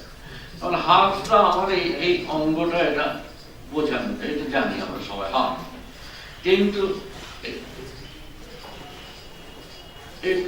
ওটা আমার কোনো হাত নেই। এখানে তো নিয়ন্ত্রণ বোঝাচ্ছে, নিয়ন্ত্রণ নেই, তাহলে এটা একটা অর্থ বিস্তার হয়ে গেল। কেমন? তো এই যে অর্থের বিস্তার হয়, সেদিন দেখবে অভিধানে 1, 2, 3, 4 করে একাধিক অর্থ দেওয়া থাকে। তো এই অর্থ দেওয়া হলো, তারপরে কোথাও কোথাও প্রয়োগ দেখানো হবে। এক একটা অর্থ দেওয়া হচ্ছে আর সেই অর্থটা একটা বাক্যে প্রয়োগ করে তোমাদের দেখানো হলো। এইভাবে সাজানো হয়। সাজানো হয় আমার সঙ্গে সঙ্গে ওই শব্দটার সঙ্গে যুক্ত হয়ে আরো অনেক শব্দ হয় তো, যেমন ধরা যাক জল। এই জল শব্দটার সঙ্গে জলচর হতে পারে, জলচল হতে পারে, জল অচল হতে পারে, তারপর জলাভূমি হতে পারে। যেমন এই এই এই শব্দগুলো তৈরি হচ্ছে, আলাদা আলাদা দেওয়া যেতেই পারে, কিন্তু অনেক সময় জলের অধীনেই এই শব্দগুলো নানান ধরনের তা থেকে তৈরি যে জল সমাস বা প্রত্যয়যুক্ত জলীয়, জলীয়তা, তারপরে এই এই এই সমস্ত শব্দগুলো হয় একসঙ্গে দেবে, না হয় আলাদা আলাদা করে দিতে হবে। এই সিদ্ধান্ত নিতে হবে। তারপরে অভিধান রচনার একটা সীমানা বুঝে নিতে হবে। কত বড় অভিধান রচনা করব? এক হচ্ছে পাঠক অনুযায়ী। যদি 5 থেকে 10 বছরের ছেলে মেয়ে আমার পাঠক হয়, তার অভিধানটা ছোট হবে, খুব বড় অভিধান হলে হবে না। তার অভিধানে আমাকে ছবি টবি দিতে হবে, রঙিন ছবি দিতে হবে, যাতে তার অভিধানটা দেখতে ইচ্ছে হয়। বড়দের অভিধানেও ছবি থাকে, কিন্তু ছোটদের অভিধানে একটু রঙিন ছবি টবি দিতে হবে। তার সাইজটা আমাকে ভেবে নিতে হবে যে এই সাইজের আমি করবো, কারণ তারপরে ভারী অভিধান করলে হবে না। আচ্ছা, হায়ার সেকেন্ডারি থেকে উচ্চশিক্ষার ছেলে মেয়েদের জন্য অভিধান হবে চলন্তিকা। মোটামুটি মাধ্যমিক থেকে উচ্চশিক্ষার ছেলে মেয়েদের জন্য করা হয়েছিল মাঝারি ধরনের অভিধান। মাঝারি ব্যাগে নিয়ে যাওয়া যায়, ব্যাগে নিয়ে যাওয়া যায়, হ্যান্ডি ডিকশনারি বলে, ব্যাগে নিয়ে যাওয়া যায়। তারপরের যে অভিধান সব বিশেষজ্ঞরা দেখবে, সেটা টেবিল ডিকশনারি, টেবিলে রাখতে হবে, উপায় নেই, তাকে এক জায়গা থেকে আরেক জায়গায় নিয়ে যাবার উপায় নেই। কিন্তু এই সীমানা, এই ওজনকে, এগুলো সবই সাধারণ লোকের ব্যবহারের ডিকশনারি। সাধারণ শিক্ষার্থী, সাধারণ ছাত্র, তারা ওই হ্যান্ডি ডিকশনারি বা টেবিল ডিকশনারি পর্যন্তই ব্যবহার করতে পারবে। তার চেয়ে একটু বড় হতে পারে। জ্ঞানেন্দ্রমোহন কটা খণ্ড হবে, জ্ঞানেন্দ্রমোহনের 2টো, পরিচরণের 2টো খণ্ড, আবার অক্সফোর্ড ইংলিশ ডিকশনারি, যেটা পৃথিবীর এখন সবচেয়ে, আমি জানি না পৃথিবীর কিনা, মোটামুটি সবচেয়ে বড় ডিকশনারি আমাদের চেনা জগতে। সেইতে কত খণ্ড? 10 খণ্ড না, 20 খণ্ড হয়ে গেছে। খণ্ডটাও বদলেছে। আমি আবার নিয়ে এসেছি 2 খণ্ডে, এটা আবার আকাশ কাজ দিয়ে দেখতে হবে, ম্যাগনিফাইং গ্লাস দিয়ে দেখতে হবে। তো এই যে 20 খণ্ড 1895 থেকে 1933-এর মধ্যে বেরোলো অক্সফোর্ড ইংলিশ ডিকশনারি, সংক্ষেপে বলে OED, পৃথিবীর সবচেয়ে বড় ডিকশনারি চেনা ভাষাগুলোর মধ্যে। এইটা তো সাধারণ লোকের দেখার মতো নয়, যাবে আর ব্যাগে নিয়ে যাওয়ার মতো নয়, টেবিলে রাখার মতো নয়, এটা লাইব্রেরিতে থাকবে। আর বিশেষ যাদের আগ্রহ হবে, ইংরেজি শব্দ প্রথম কবে ঢুকলো ভাষায়, মানে ভাষার টেক্সটে, ভাষার ছাপা বইয়ে কখন এই শব্দটা প্রথম পাওয়া গেল? 1540 খ্রিস্টাব্দে এই শব্দটা পাওয়া গেল, 1757 খ্রিস্টাব্দে এই শব্দটা এই অক্সফোর্ড ইংলিশ ডিকশনারিতে এইভাবে সাজানো হয়েছে। ফলে তা 20 খণ্ড হয়ে গেছে, বিশাল একটা আকার নিয়েছে। তো এইভাবে দেখো যে অভিধান রচনার দিক থেকে কত সিদ্ধান্ত নিতে হয়। পাঠকের কথা ভেবে সিদ্ধান্ত, তারপরে বিষয়ের কথা ভেবে সিদ্ধান্ত, কতটা খবর দেব সে সমস্ত ভেবে সিদ্ধান্ত, অর্থটা কিভাবে দেব, অর্থে খুব মুশকিল আছে, অর্থে খুব মুশকিল আছে। অর্থ আমরা অনেকে হয়তো যারা বাংলা অনার্স পড়ো বা সংস্কৃত অনার্স পড়ো, তারা যেমন অর্থের মূলত দুটোই আছে, অভিধা লক্ষণা। অভিধাটা হচ্ছে সোজা অর্থটা, প্রথম যে অর্থটার কথা মনে আছে, গরু। গরু বললে আজকাল একটু ভক্তির সঞ্চার হয় তার মধ্যে, কিন্তু গরু বললে চারটে পা আছে, সিংহওয়ালা, দুধ দেয়, এরকম একটি জন্তু সাধারণভাবে। কিন্তু কেউ আমাকে একটা গরু বলে, আপনি একটা গরু, তখন তো ঠিক আক্ষরিক ভাবে সেরকম হবে। এইটা হচ্ছে লক্ষণা। এই লক্ষণাটা মেটাফরিক্যাল অর্থ, যে আমাকে একটা প্রাণী বিশেষের সঙ্গে তুলনা করা হয়েছে, তুলনা সূত্রে। তো এই মেটাফরিক্যাল অর্থ থাকবে, কিন্তু আরেক ধরনের অর্থ আছে যেটাকে প্র্যাগমেটিক অর্থ বলে, ব্যঞ্জনা অর্থ। সেটাকে অভিধানে দেওয়া খুব মুশকিল, বাক্যে সেটা তৈরি হয়। যেমন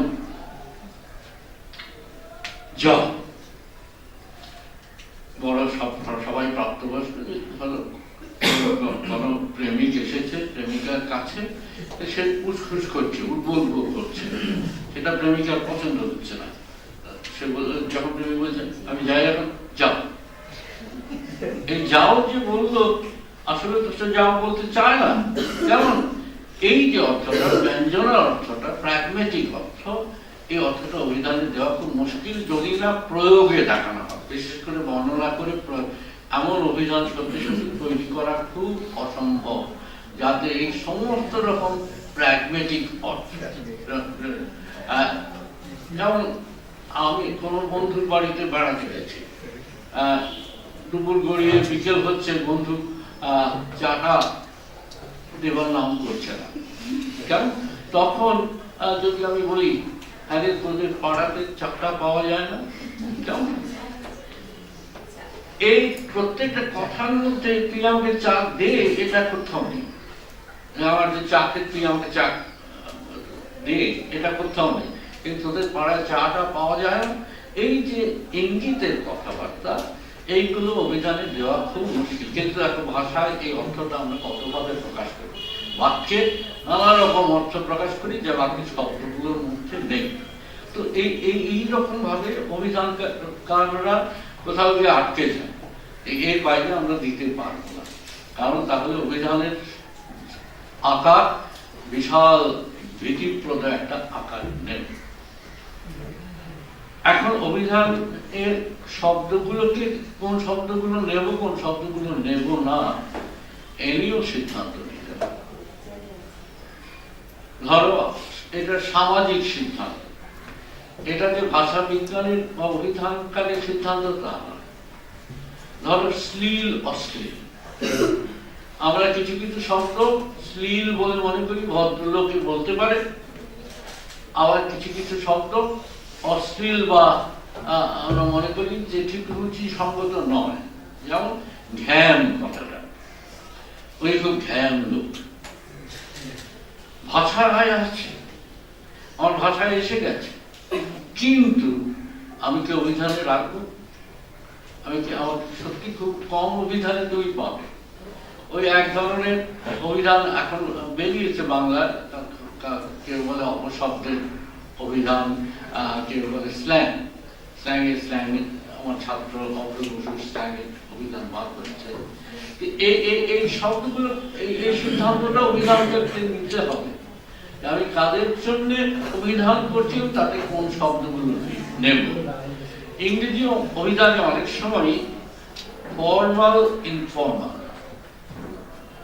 এবং স্ল্যাং, এরকম নানা রকম সমাজতাত্ত্বিক বিভেদ।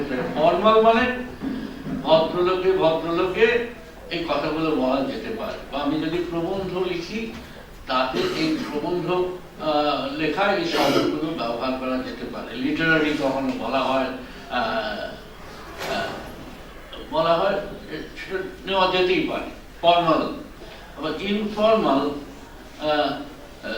যেমন ধরো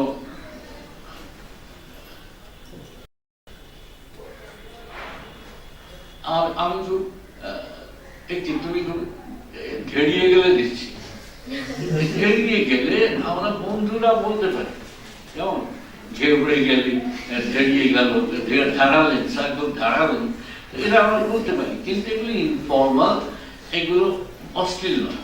কিন্তু অশ্লীল আছে শব্দ, অনেক শব্দই আছে অশ্লীল, তথাকথিত অশ্লীল শব্দ বা অশ্লীল শব্দ আছে, সেগুলোকে হয়তো অশ্লীল শব্দগুলো নেবেনই না, কোনো অভিধানকার নেবেনই না, অভিধানকার বর্জন করবে। এখানে পাঠকের বিবেচনাটাও আসবে, কোন পাঠকদের জন্য আমি লিখছি। ছাত্রছাত্রীদের জন্য অভিধান করতে হলে হয়তো স্ল্যাং আমরা বাদ দেবো, ছাত্রছাত্রীরা যতই ব্যবহার করুন আমরা সেগুলো, আমরা মাস্টারমশাইরা পণ্ডিতেরা সেগুলো বাদ দেওয়ার চেষ্টা করবো। কিন্তু এই এই এই স্কোপ কতটা, অভিধানটা কত বিস্তারিত হবে, তাতে সমাজের কোন স্তরের কতগুলো শব্দ, বা একদম অপরাধীদের পরিভাষা কি তুমি রাখবে? অপরাধীদের পরিভাষায় বাচ্চা মেয়ে, তাকে অপরাধীরা বলে আধুলি। আধুলি কথাটা তোমরা এখন জানো না বলে, আধুলিটা ছিল 58, মানে 1 টাকার অর্ধেক ছিল। 1 টাকাটা পুরো টাকা, আর আধুলিটা ছিল তার অর্ধেক, 50 পয়সা ছিল। তোমরা এখন জানো না, কিন্তু এক সময় অপরাধীদের পরিভাষায় বাচ্চা মেয়ে, যে এখনো বড় হয়নি আর কি, তাকে বলা হতো আধুলি। এখন এটাকে আমরা রাখবো, অপরাধীদের পরিভাষায় রাখবো। এই ধরনের অজস্র সিদ্ধান্ত নিতে হয়, কারণ ভাষাটা একটা বিশাল ব্যাপার। ভাষার মধ্যে নানা স্তরে, নানা পর্যায়ের, নানা ধরনের শব্দ লুকিয়ে আছে। প্রাদেশিক শব্দ নেব কিনা, পরিভাষার শব্দ নেব কিনা, ওই তথাকথিত অশ্লীল শব্দ নেব কিনা, এই সমস্ত সিদ্ধান্ত প্রত্যেক অভিধানকারকে নানা পর্যায়ে নিতে হয়, নিয়ে তারপরে একটা অভিধান দাঁড় করাতে হয়। যে কথাটা বলে আমি শেষ করতে চাই সেটা হচ্ছে, আমরা যারা, এটা হয়তো একটা সামাজিক বক্তব্য, সেটা হলো যে বাংলা ভাষাটা নিয়ে খানিকটা উদ্বেগ আমাদের আছে। বাংলা ভাষাটা, তার কারণটা আর কিছুই না, একটা সমাজে যখন অনেকগুলো ভাষা থাকে তখন সেই ভাষাগুলোর মধ্যে একটা কি বলবো সিঁড়ি তৈরি হয়ে যায়। যে ভাষার ক্ষমতা বেশি সেই ভাষাটার প্রতি আমাদের ভক্তি শ্রদ্ধা বেশি থাকে, ক্ষমতা তুলনায় কম, ভক্তি শ্রদ্ধা তুলনায় কম হয়, ক্ষমতা একেবারে নেই, তার প্রতি আমাদের কোনো ভক্তি নেই এমন প্রতি। যে কারণে হোক, ঐতিহাসিক কারণে ইংরেজ আমাদের দেশে রাজা হয়ে আসার ফলে 1835 থেকে ইংরেজি, মেকলের প্রস্তাব থেকে ইংরেজি আমাদের রাজভাষা, শিক্ষার ভাষা হওয়ার ফলে ইংরেজির প্রতি আমাদের একটা ভক্তি শ্রদ্ধা অনেক তৈরি হয়ে গেছে। এটা প্রমাণ আমার লেখায় আছে, আমি নানা জায়গায় বলি। মাইকেল মধুসূদন দত্তের একেই কি বলে সভ্যতা যদি তোমরা পড়ো, এটা চমৎকার একটা দৃষ্টান্ত আছে। ঠিক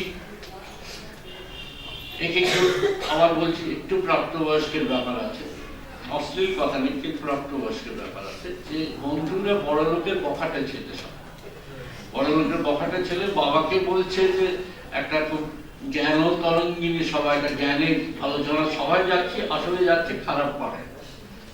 সেই সবাই যেতে গিয়ে একদল বন্ধু তারা মদ নিয়ে আসবে, আর একদল বন্ধু সেখানে গিয়ে হাজির হয়েছে, সেই মহিলাদের বাড়িতে তারা হাজির হয়েছে। আসতে অনেক দেরি হচ্ছে, যারা মদ নিয়ে আসবে, ফুটি জমবে না, মদ নিয়ে আসছে, তাদের অনেক দেরি হয়েছে। তাদের মধ্যে আছে নব বলে একজন, আর যারা বসেছে তাদের মধ্যে আছে কালী বলে একজন। নব এইসব ফুর্তি ফার্তার উপকরণ নিয়ে এসে বলছে, ভাই আমাকে একটু এক্সকিউজ করতে হবে না, আমার একটু লেট হয়ে গিয়েছিল। তখন কালী, যে একটু প্রতিযোগী করছে, নবর রাইভাল করছে, ওগুলো দ্যাটস এ লাই, ইংরেজিতে দ্যাটস এ লাই। নব ভয়ঙ্কর হয়ে গেছে, একে কি তুমি আমাকে লায়ার বলো, আমি এক্ষুনি তোমাকে শুট করবো। কিচ্ছু নেই, বন্দুক টন্দুক কার কাছে কিচ্ছু নেই, শুট করবো বলে দিল। তখন দুজনের মারপিট লাগে আর কি। তখন বন্ধুরা তাদের ধরাধরি করে ছাড়িয়ে দিল, বললো এরকম একটা ট্রাইফলিং ম্যাটারের জন্য বন্ধুতে মারামারি, এটা ঠিক না। তখন নব কিন্তু তখন খুঁজছে আবার পুষতে পুষতে বলছে ঠিক আমাকে লায়ার বললো, সেটা ট্রাইফলিং, ট্রাইফলিং মানে তুচ্ছ, সেটা ট্রাইফলিং। ও আমাকে বাংলা করে মিথ্যাবাদী বললে না কেন, তাতে কোন শালা রাখতো? বাংলা করে মিথ্যাবাদী বললে রাখতো না, ইংরেজি লায়ার বলাতে রেখে গেছে। এই যে ক্ষমতার, দুটো ভাষার ক্ষমতার বৈষম্য, এটা আমাদের 19শ শতাব্দী থেকেই শুরু হয়েছে। তার ফলে আমরা এখনো আরেকটা উদাহরণ দিয়ে দেওয়ার, সব জায়গাতেই এই উদাহরণ, যে তোমরা গরমের দিনে বাসে উঠে ঝগড়া লক্ষ্য করবে, বাসে প্রায় ঝগড়া হয় গরমের দিনে বেশি ঝগড়া হয়। এই আপনি আমার পামারি দিলেন কেন, দিয়েছি তো দিয়েছি, এক ভিড়ের মধ্যে দেখতে পাই না, চোখ দুটো নেই, এরকম চলে যেমন। তারপরে একটা হলো আপনার যদি ট্যাক্সি করে যান না কেন, এই সব কথা হয়তো। তারপরে একজন একসময় বলে ওঠে শাট আপ। যেই শাট আপ কথাটা বলে উঠলো, ভয়ঙ্কর একটা জায়গায় ঝগড়াটা চলে। কি শাট আপ, আপনি শাট আপ, তখন ভুল ইংরেজিতে ঝগড়া শুরু হয়ে গেল।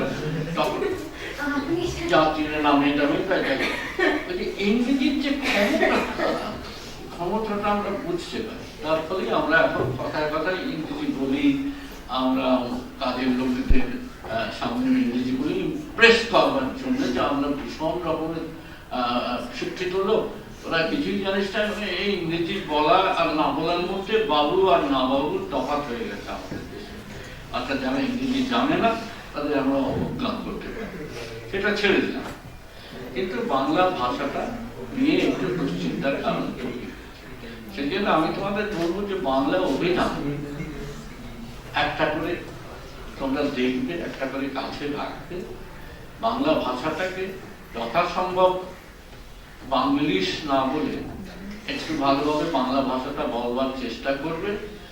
আর ওই 21শে ফেব্রুয়ারি আর 19শে মে ভাষাকে ভালোবাসি বলে বুক না চাপড়ে যদি আমরা একটু অভিধান নিয়ে চর্চা করি, একটু ভাষা নিয়ে চর্চা করি, তাহলে আমাদের মনে হয় আমাদের কাজটা অনেক সহজ হবে।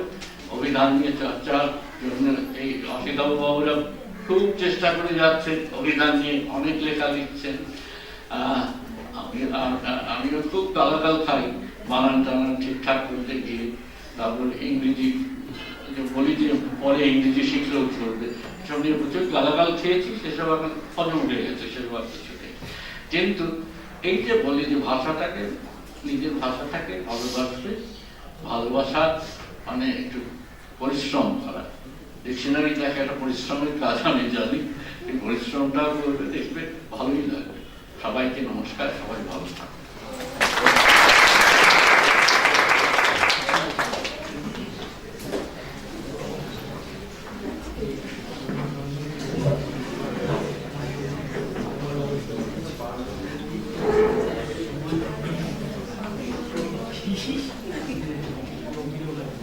এবার স্যার, দুজন স্যারই বললেন আমাদের কাছে অত্যন্ত প্রাঞ্জল ভাষায়। এবার অভিধান নিয়ে যদি কোনো প্রশ্ন থাকে কারো কিছু, এনাদের কাছে যদি কোনো জিজ্ঞাসা থাকে, আপনারা নিঃসংকোচে করতে পারেন। কারো কি জিজ্ঞাসা কিছু রয়েছে?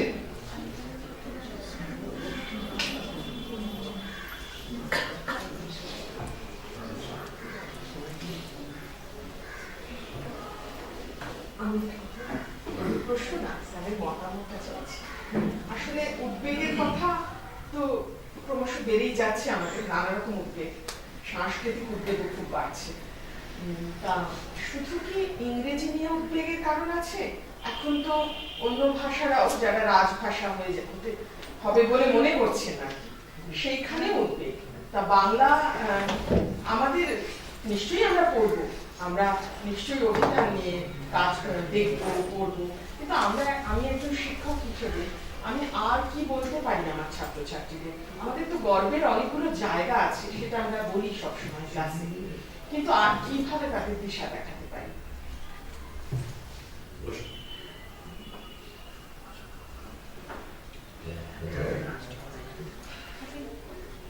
যেখানে অনেকগুলো ভাষা থাকবে, বাইলিঙ্গুয়াল বা মাল্টিলিঙ্গুয়াল সিচুয়েশন যাকে বলে, সেখানে একটা ভাষা অন্য ভাষাকে প্রভাবিত করবে।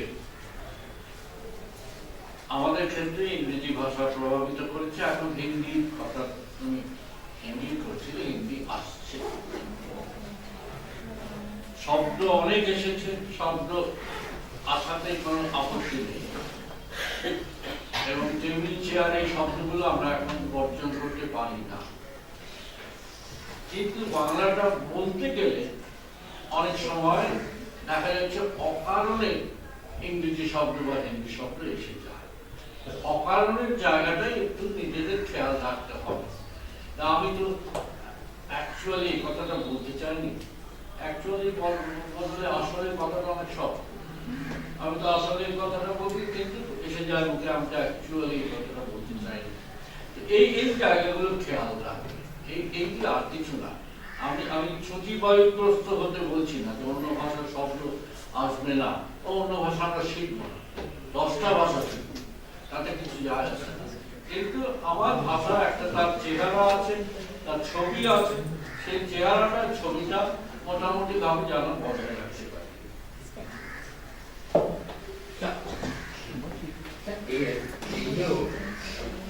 অভিধানকে ব্যবহার করা অভ্যেস, তার তো একটা উল্টো কুফলও থাকতে পারে, যে এই যে ভাষা তো সবসময় পাল্টে চলেছে, এটা তো একভাবে স্থির নেই। তো এই এটাকে স্ট্যান্ড, আপনি যেটা বললেন যে সবসময় ব্যাকরণ অভিধান লেখা হলো তারপরে সেটা পুরনো হয়ে গেল, সেটা তো এমন নয় যে নতুন শব্দ ঢুকছে বলে শব্দের তো মানেটাও পাল্টাচ্ছে। তো এবার যদি কেউ অভিধানটা, সেটা তো যেটা পুরনো তৈরি, এবং কারোর যদি অভিধান পড়াটাই অভ্যেস হয়ে দাঁড়ায়, মানে বেশি করে নির্ভর করে, তাহলে এই যে ভাষার যে সহজ বহমানতা, তাতে একটা অভাব দেখা যায় নাকি? আর দ্বিতীয় প্রসঙ্গ, এটার সঙ্গে একটা রিলেটেডও বটে, সেটা হচ্ছে যে এই প্রত্যেকটা ইংরেজি শব্দ আমি যে ঠিক ঠিক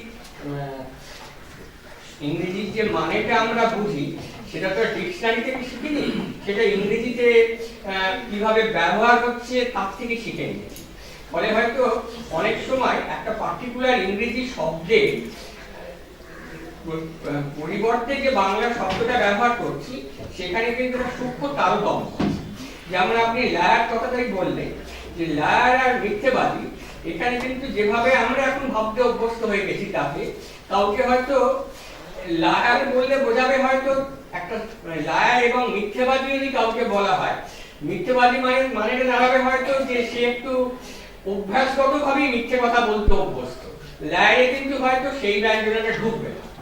তো ফলে আমাদের যে এই যে মানসিক জগৎ যে পাল্টাচ্ছে, অন্য সাহিত্য পড়ে বা ওই অন্য ইংরেজি মাধ্যমে পরিচিত হয়ে, আমি যদি মাথার মধ্যে থাকে যে কেবলমাত্র আমি ওই বাংলা শব্দই ব্যবহার করব, সেক্ষেত্রেই কথাবার্তার সূক্ষ্ম তফাতে কোথাও একটা ঘাটতি আসবে নাকি, যদি সচেতনভাবে চেষ্টা করি?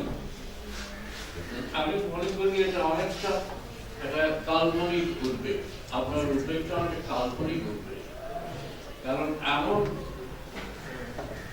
ছাত্র ছাত্রী বা মানুষ আমরা খুব কম পাবো যে সব সময় অভিধান দেখে এবং অভিধানের অর্থটাকেই একেবারে মেনে নিয়ে শব্দ ব্যবহার করে। না, সে তার একটা বিকল্প জীবনও আছে, জীবনের ব্যবহারের মধ্যে দিয়েই সে বাংলা ইংরেজি সব রকম শব্দের অর্থ উদ্ধার করে। অভিধানে তার সঙ্গে মিলতেও পারে, আবার তার থেকে আলাদা অর্থ সে নিতে পারে। আমার বন্ধু সুভাষ ভট্টাচার্য অভিধান দেখতেন আমি জানি, কিন্তু এরকম ছাত্রছাত্রী বা সাধারণ মানুষ আপনি খুব কম পাবে সবসময় অভিধান দেখে, এবং অভিধান দেখে তিনি কোন কথাটা কিভাবে বলবো সেটা নির্ধারণ করেন, এরকম আমার মনে হয় খুব আছে। এই লায়ার এবং মিথ্যেবাদী যেটা বললেন, এটা হতে পারে যে আমাদের অভ্যাসে আমরা যেমন এখনো বাংলায় আমরা আমাদের যে শরীরের অঙ্গ প্রত্যঙ্গ গুলো যেগুলো গোপন, ওগুলো আমরা বাংলায় ব্যবহার করতে সংকুচিত। শরীরের অঙ্গ প্রত্যঙ্গের নামগুলো ইংরেজিতে বললে হয়তো অনেক ডাক্তার ব্যবহার করে, এটা হতেই পারে। সেটা আমাদের একটা সামাজিক বিধিনিষেধ আছে যে শরীরের গোপন অঙ্গ প্রত্যঙ্গের বাংলাটা আমরা সহজে বলি না, ইংরেজিতে বলি, বরং সেটা অনেক স্বাভাবিক।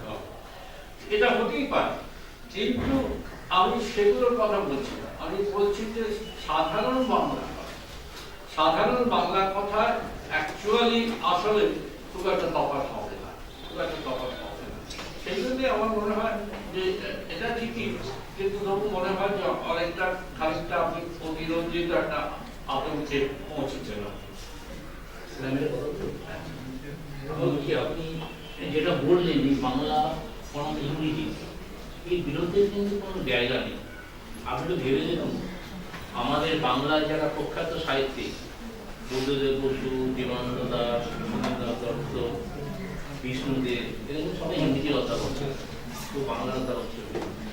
কিন্তু ভালোবেসে পড়ার জন্যে তারা কিন্তু বাংলা ভাষা বিরাট একটা আর একটা। আমি প্রথম জীবনে স্কুলে চাকরি করতাম, ওখানে দেখেছি, আমি বাংলা স্কুলে চাকরি করতাম, বর্তমানে আরো বেশি বাবা মা যদি দেখে ছেলে বাংলা বলতে পারে না বা বাংলা ভাষায় তারা খুব গর্বিত হয়। এটা যে কি সর্বনাশ আপনি বুঝতে পারেন। তারা সুকুমারের নাম শুনেনি, সত্যি জায়গাটা শুনেছেন এই সিনেমা দৌলতে পাওয়া গেছে। কিন্তু এটা যে ভাষাটা যে অনেক বড়, এর পেছনে অনেক কিছু আছে, এটা কিন্তু আমাদের অভিভাবকের বিরাট দায়িত্ব হয়। সে শিক্ষক বলুন বা অভিভাবক, তারা যদি আমরা ইংলিশ শিক্ষার পাশাপাশি বাংলা ভাষাটাকে সমানভাবে তুলে ধরি, তাহলে কিন্তু আমাদের দারিদ্র বা অভিধানটা লোক স্যারকেটা 100 বার ব্যবহার করে। আমার মাকে দেখি, আমার মা ক্লাস 5-6 অব্দি পড়েছে, কিন্তু দুপুরবেলা দেখতাম উনি অভিধান করতে, অভিধানে বিভিন্ন শব্দ ব্যবহার করার চেষ্টা করছে, সেখান থেকে আমাদের একটা অভিধানের আকর্ষণ আছে। সুতরাং আমরা যেরকম শিক্ষক শিক্ষিকা বা বাবা মা, তাদের বাংলা ভাষাকে খবর জনপ্রিয় করার জন্য একটা বিরাট ব্যবস্থা আছে। তাহলে যে মিডিয়াম স্কুল করে না, আমার মনে হয় বাংলা ভাষার মতো ইংলিশ ভাষা ছেড়ে দিই, এত রিচ ধনী ভাষা ভারতবর্ষে কটা ভাষা জানে।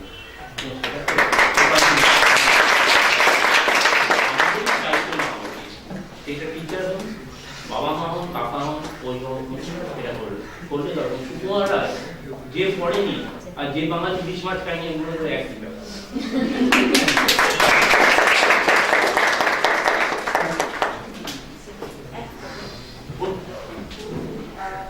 এই প্রশ্নটি কোনো প্রশ্ন নয়, একটা কথা একটু মনে হলো, খুব মজার লেগেছিল, তাই একটু শেয়ার করতে চাই। সেটা হচ্ছে গুলজারের একটি স্মৃতিমূলক লেখায় এরকম পেয়েছিলাম যে আমি হচ্ছি সেই বাঙালি যে ভুলক্রমে পাঞ্জাবি পরিবারে জন্মগ্রহণ করেছে। তো তার বাংলা লেখা এত মানে সুরেলা এবং এত সুন্দর যে অবাক হয়ে ভাবতে হয় যে কিভাবে তিনি একটা ভাষা থেকে আরেকটা ভাষাকে এভাবে শিখে নিয়েছিলেন।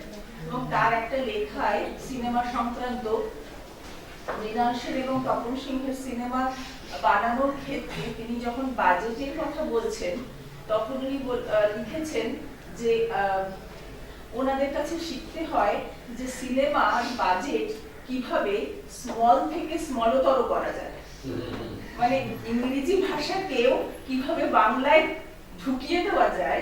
এটা খুব ভালো লেগেছিল এবং মজার লেগেছিল।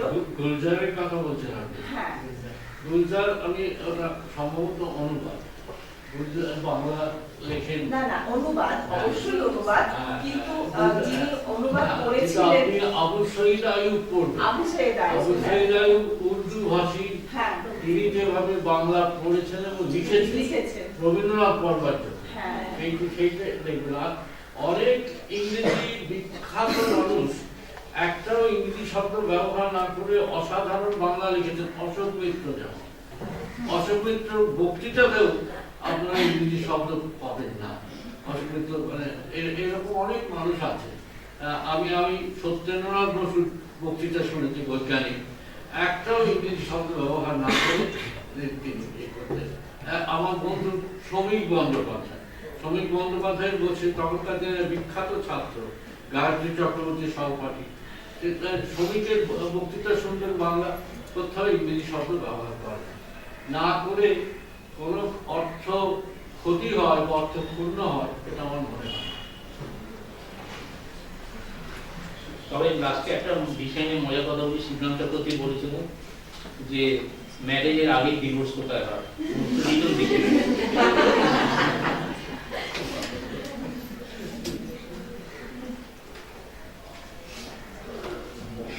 তো সবশেষে শুধু আমার একটি প্রশ্ন আছে। ব্যাপারটা হচ্ছে আমরা যারা তখন বিভিন্ন জায়গায় সম্পাদনার কাজে যুক্ত, আমাদের সামনে একটা বাইবেল রয়েছে একাডেমি বানান অভিধান, আবার আনন্দবাজার তাদের মতন একটা বানান অভিধান বা কি লিখবো কেন লিখবো। এখন মুশকিলটা হচ্ছে আমরা কোনটা অনুসরণ করবো।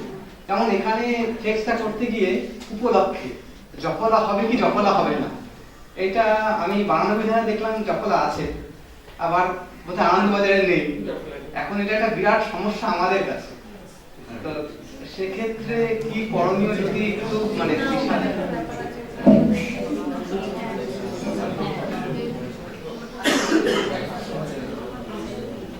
আশার কথাও আছে, হতাশার কথাও আছে। আশার কথা হলো যে পশ্চিমবঙ্গ বাংলা একাডেমি,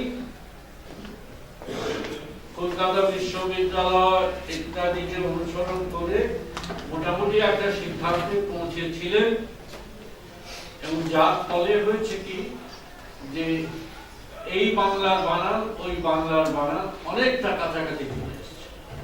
বাংলাদেশের একাডেমি আমাদের খানিকটা অনুসরণ করেছে, অনেকটা কাছাকাছি, 95% কাছাকাছি চলে এসেছে। কিন্তু বাধা কোথায়? বাধা হচ্ছে অনেক সময় ব্যক্তিগত ইগো, ব্যক্তিগত অহং। আমি শিখেছি এই বানান, আমি ছেলেবেলা থেকে এই বানান লিখে এসেছি, এখন এরা কি এসছে যে এদের কথা শুনতে হবে, এরকম আছে।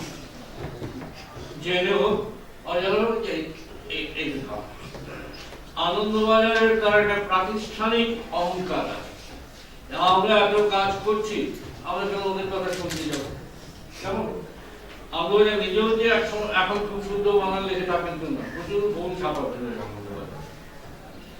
আচ্ছা, আজকাল আনন্দবাজার বর্তমান এই সময় আনন্দবাজারকে অনুসরণ করে, আবার গণশক্তি আরেকটা কাণ্ড করে, এই ক্রিয়াপদে বয়কাল লয়কার দেয়, করলো বলবো বয়কাল লয়কার দেয়, কোথাও সেই সুপারিশ করা হয়। ফলে এই খবরের কাগজগুলো ব্যাপারটাকে একটু বিভ্রান্তিকর অবস্থায় বজায় রেখেছে, বজায় রেখেছে। সেই জন্য ছেলে মেয়েদের আমরা বলি যে তোমরা একরকম বানান শিখবে, একটা শব্দের একটা বানান শিখবে, কিন্তু দেখবে অনেক রকম, দেখবে অনেক রকম বানান, তাদের বিভ্রান্ত হবে না, তোমরা যেটা শিখেছো সেইটাই লিখবে।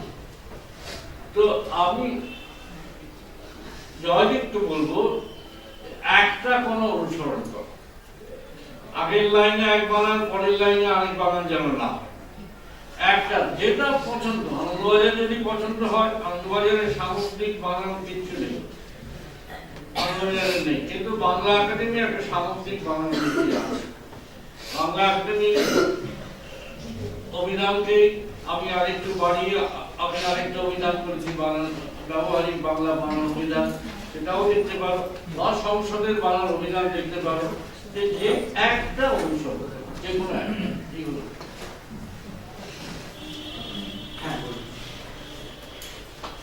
অনেক সময় আমরা দেখতে পাই যে মানে বাংলা অভিধানের সম্বন্ধে অসুবিধা হয় না, কিন্তু অর্থে কিছু পরিবর্তন হচ্ছে। যেমন ধরুন মত, হ্যাঁ, আর মত, হ্যাঁ, আমরা অনেক সময় কিন্তু মত মতয়কার না দিয়ে শুধু মত এরকম লিখি।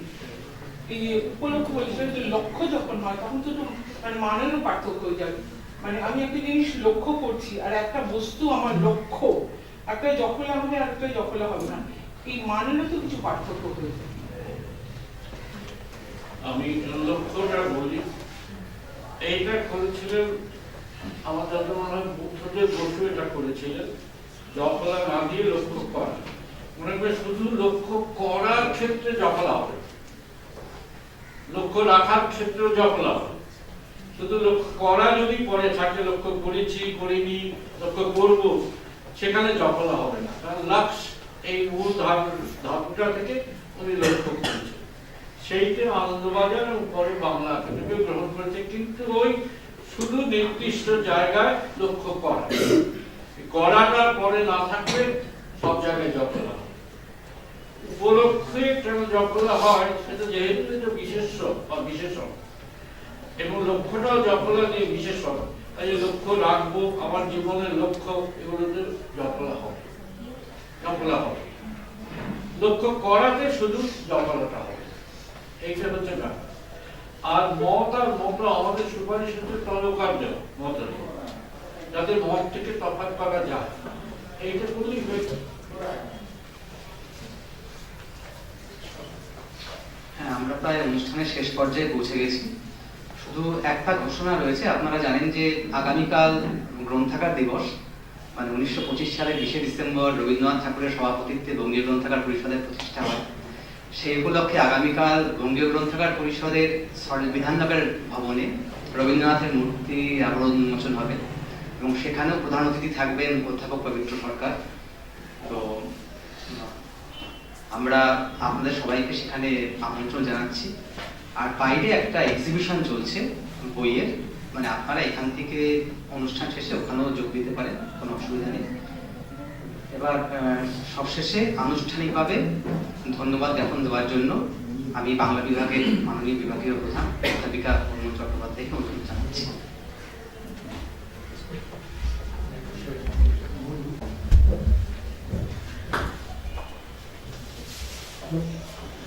বাংলা অভিধানের 200 বছর উপলক্ষে এই আলোচনা সভা গুরুদাস কলেজের গ্রন্থাগার বিভাগ এবং বাংলা বিভাগের উদ্যোগে।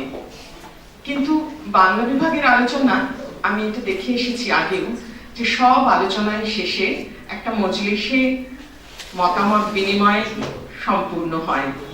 এটাও তাই হলো, আমরা অনেক মতের আদান প্রদান করলাম।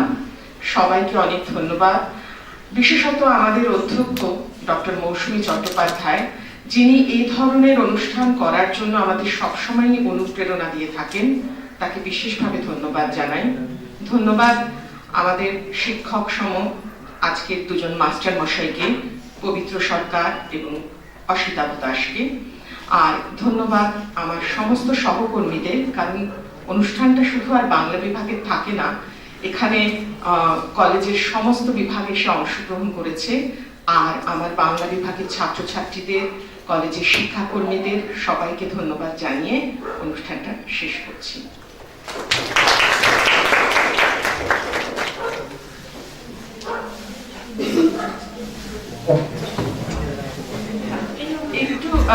একটা বিশেষ ঘোষণা, সেটা হচ্ছে ছাত্রছাত্রী এবং উপস্থিত যারা আছেন তারা একটু অপেক্ষা করবেন। আমাদের সব নিয়ম অনুযায়ী খাতায় একটি করে সই চাই এবং তাদের একটু ছোট রিফ্রেশমেন্টের ব্যবস্থা আছে আর কি, তারা যেন একটু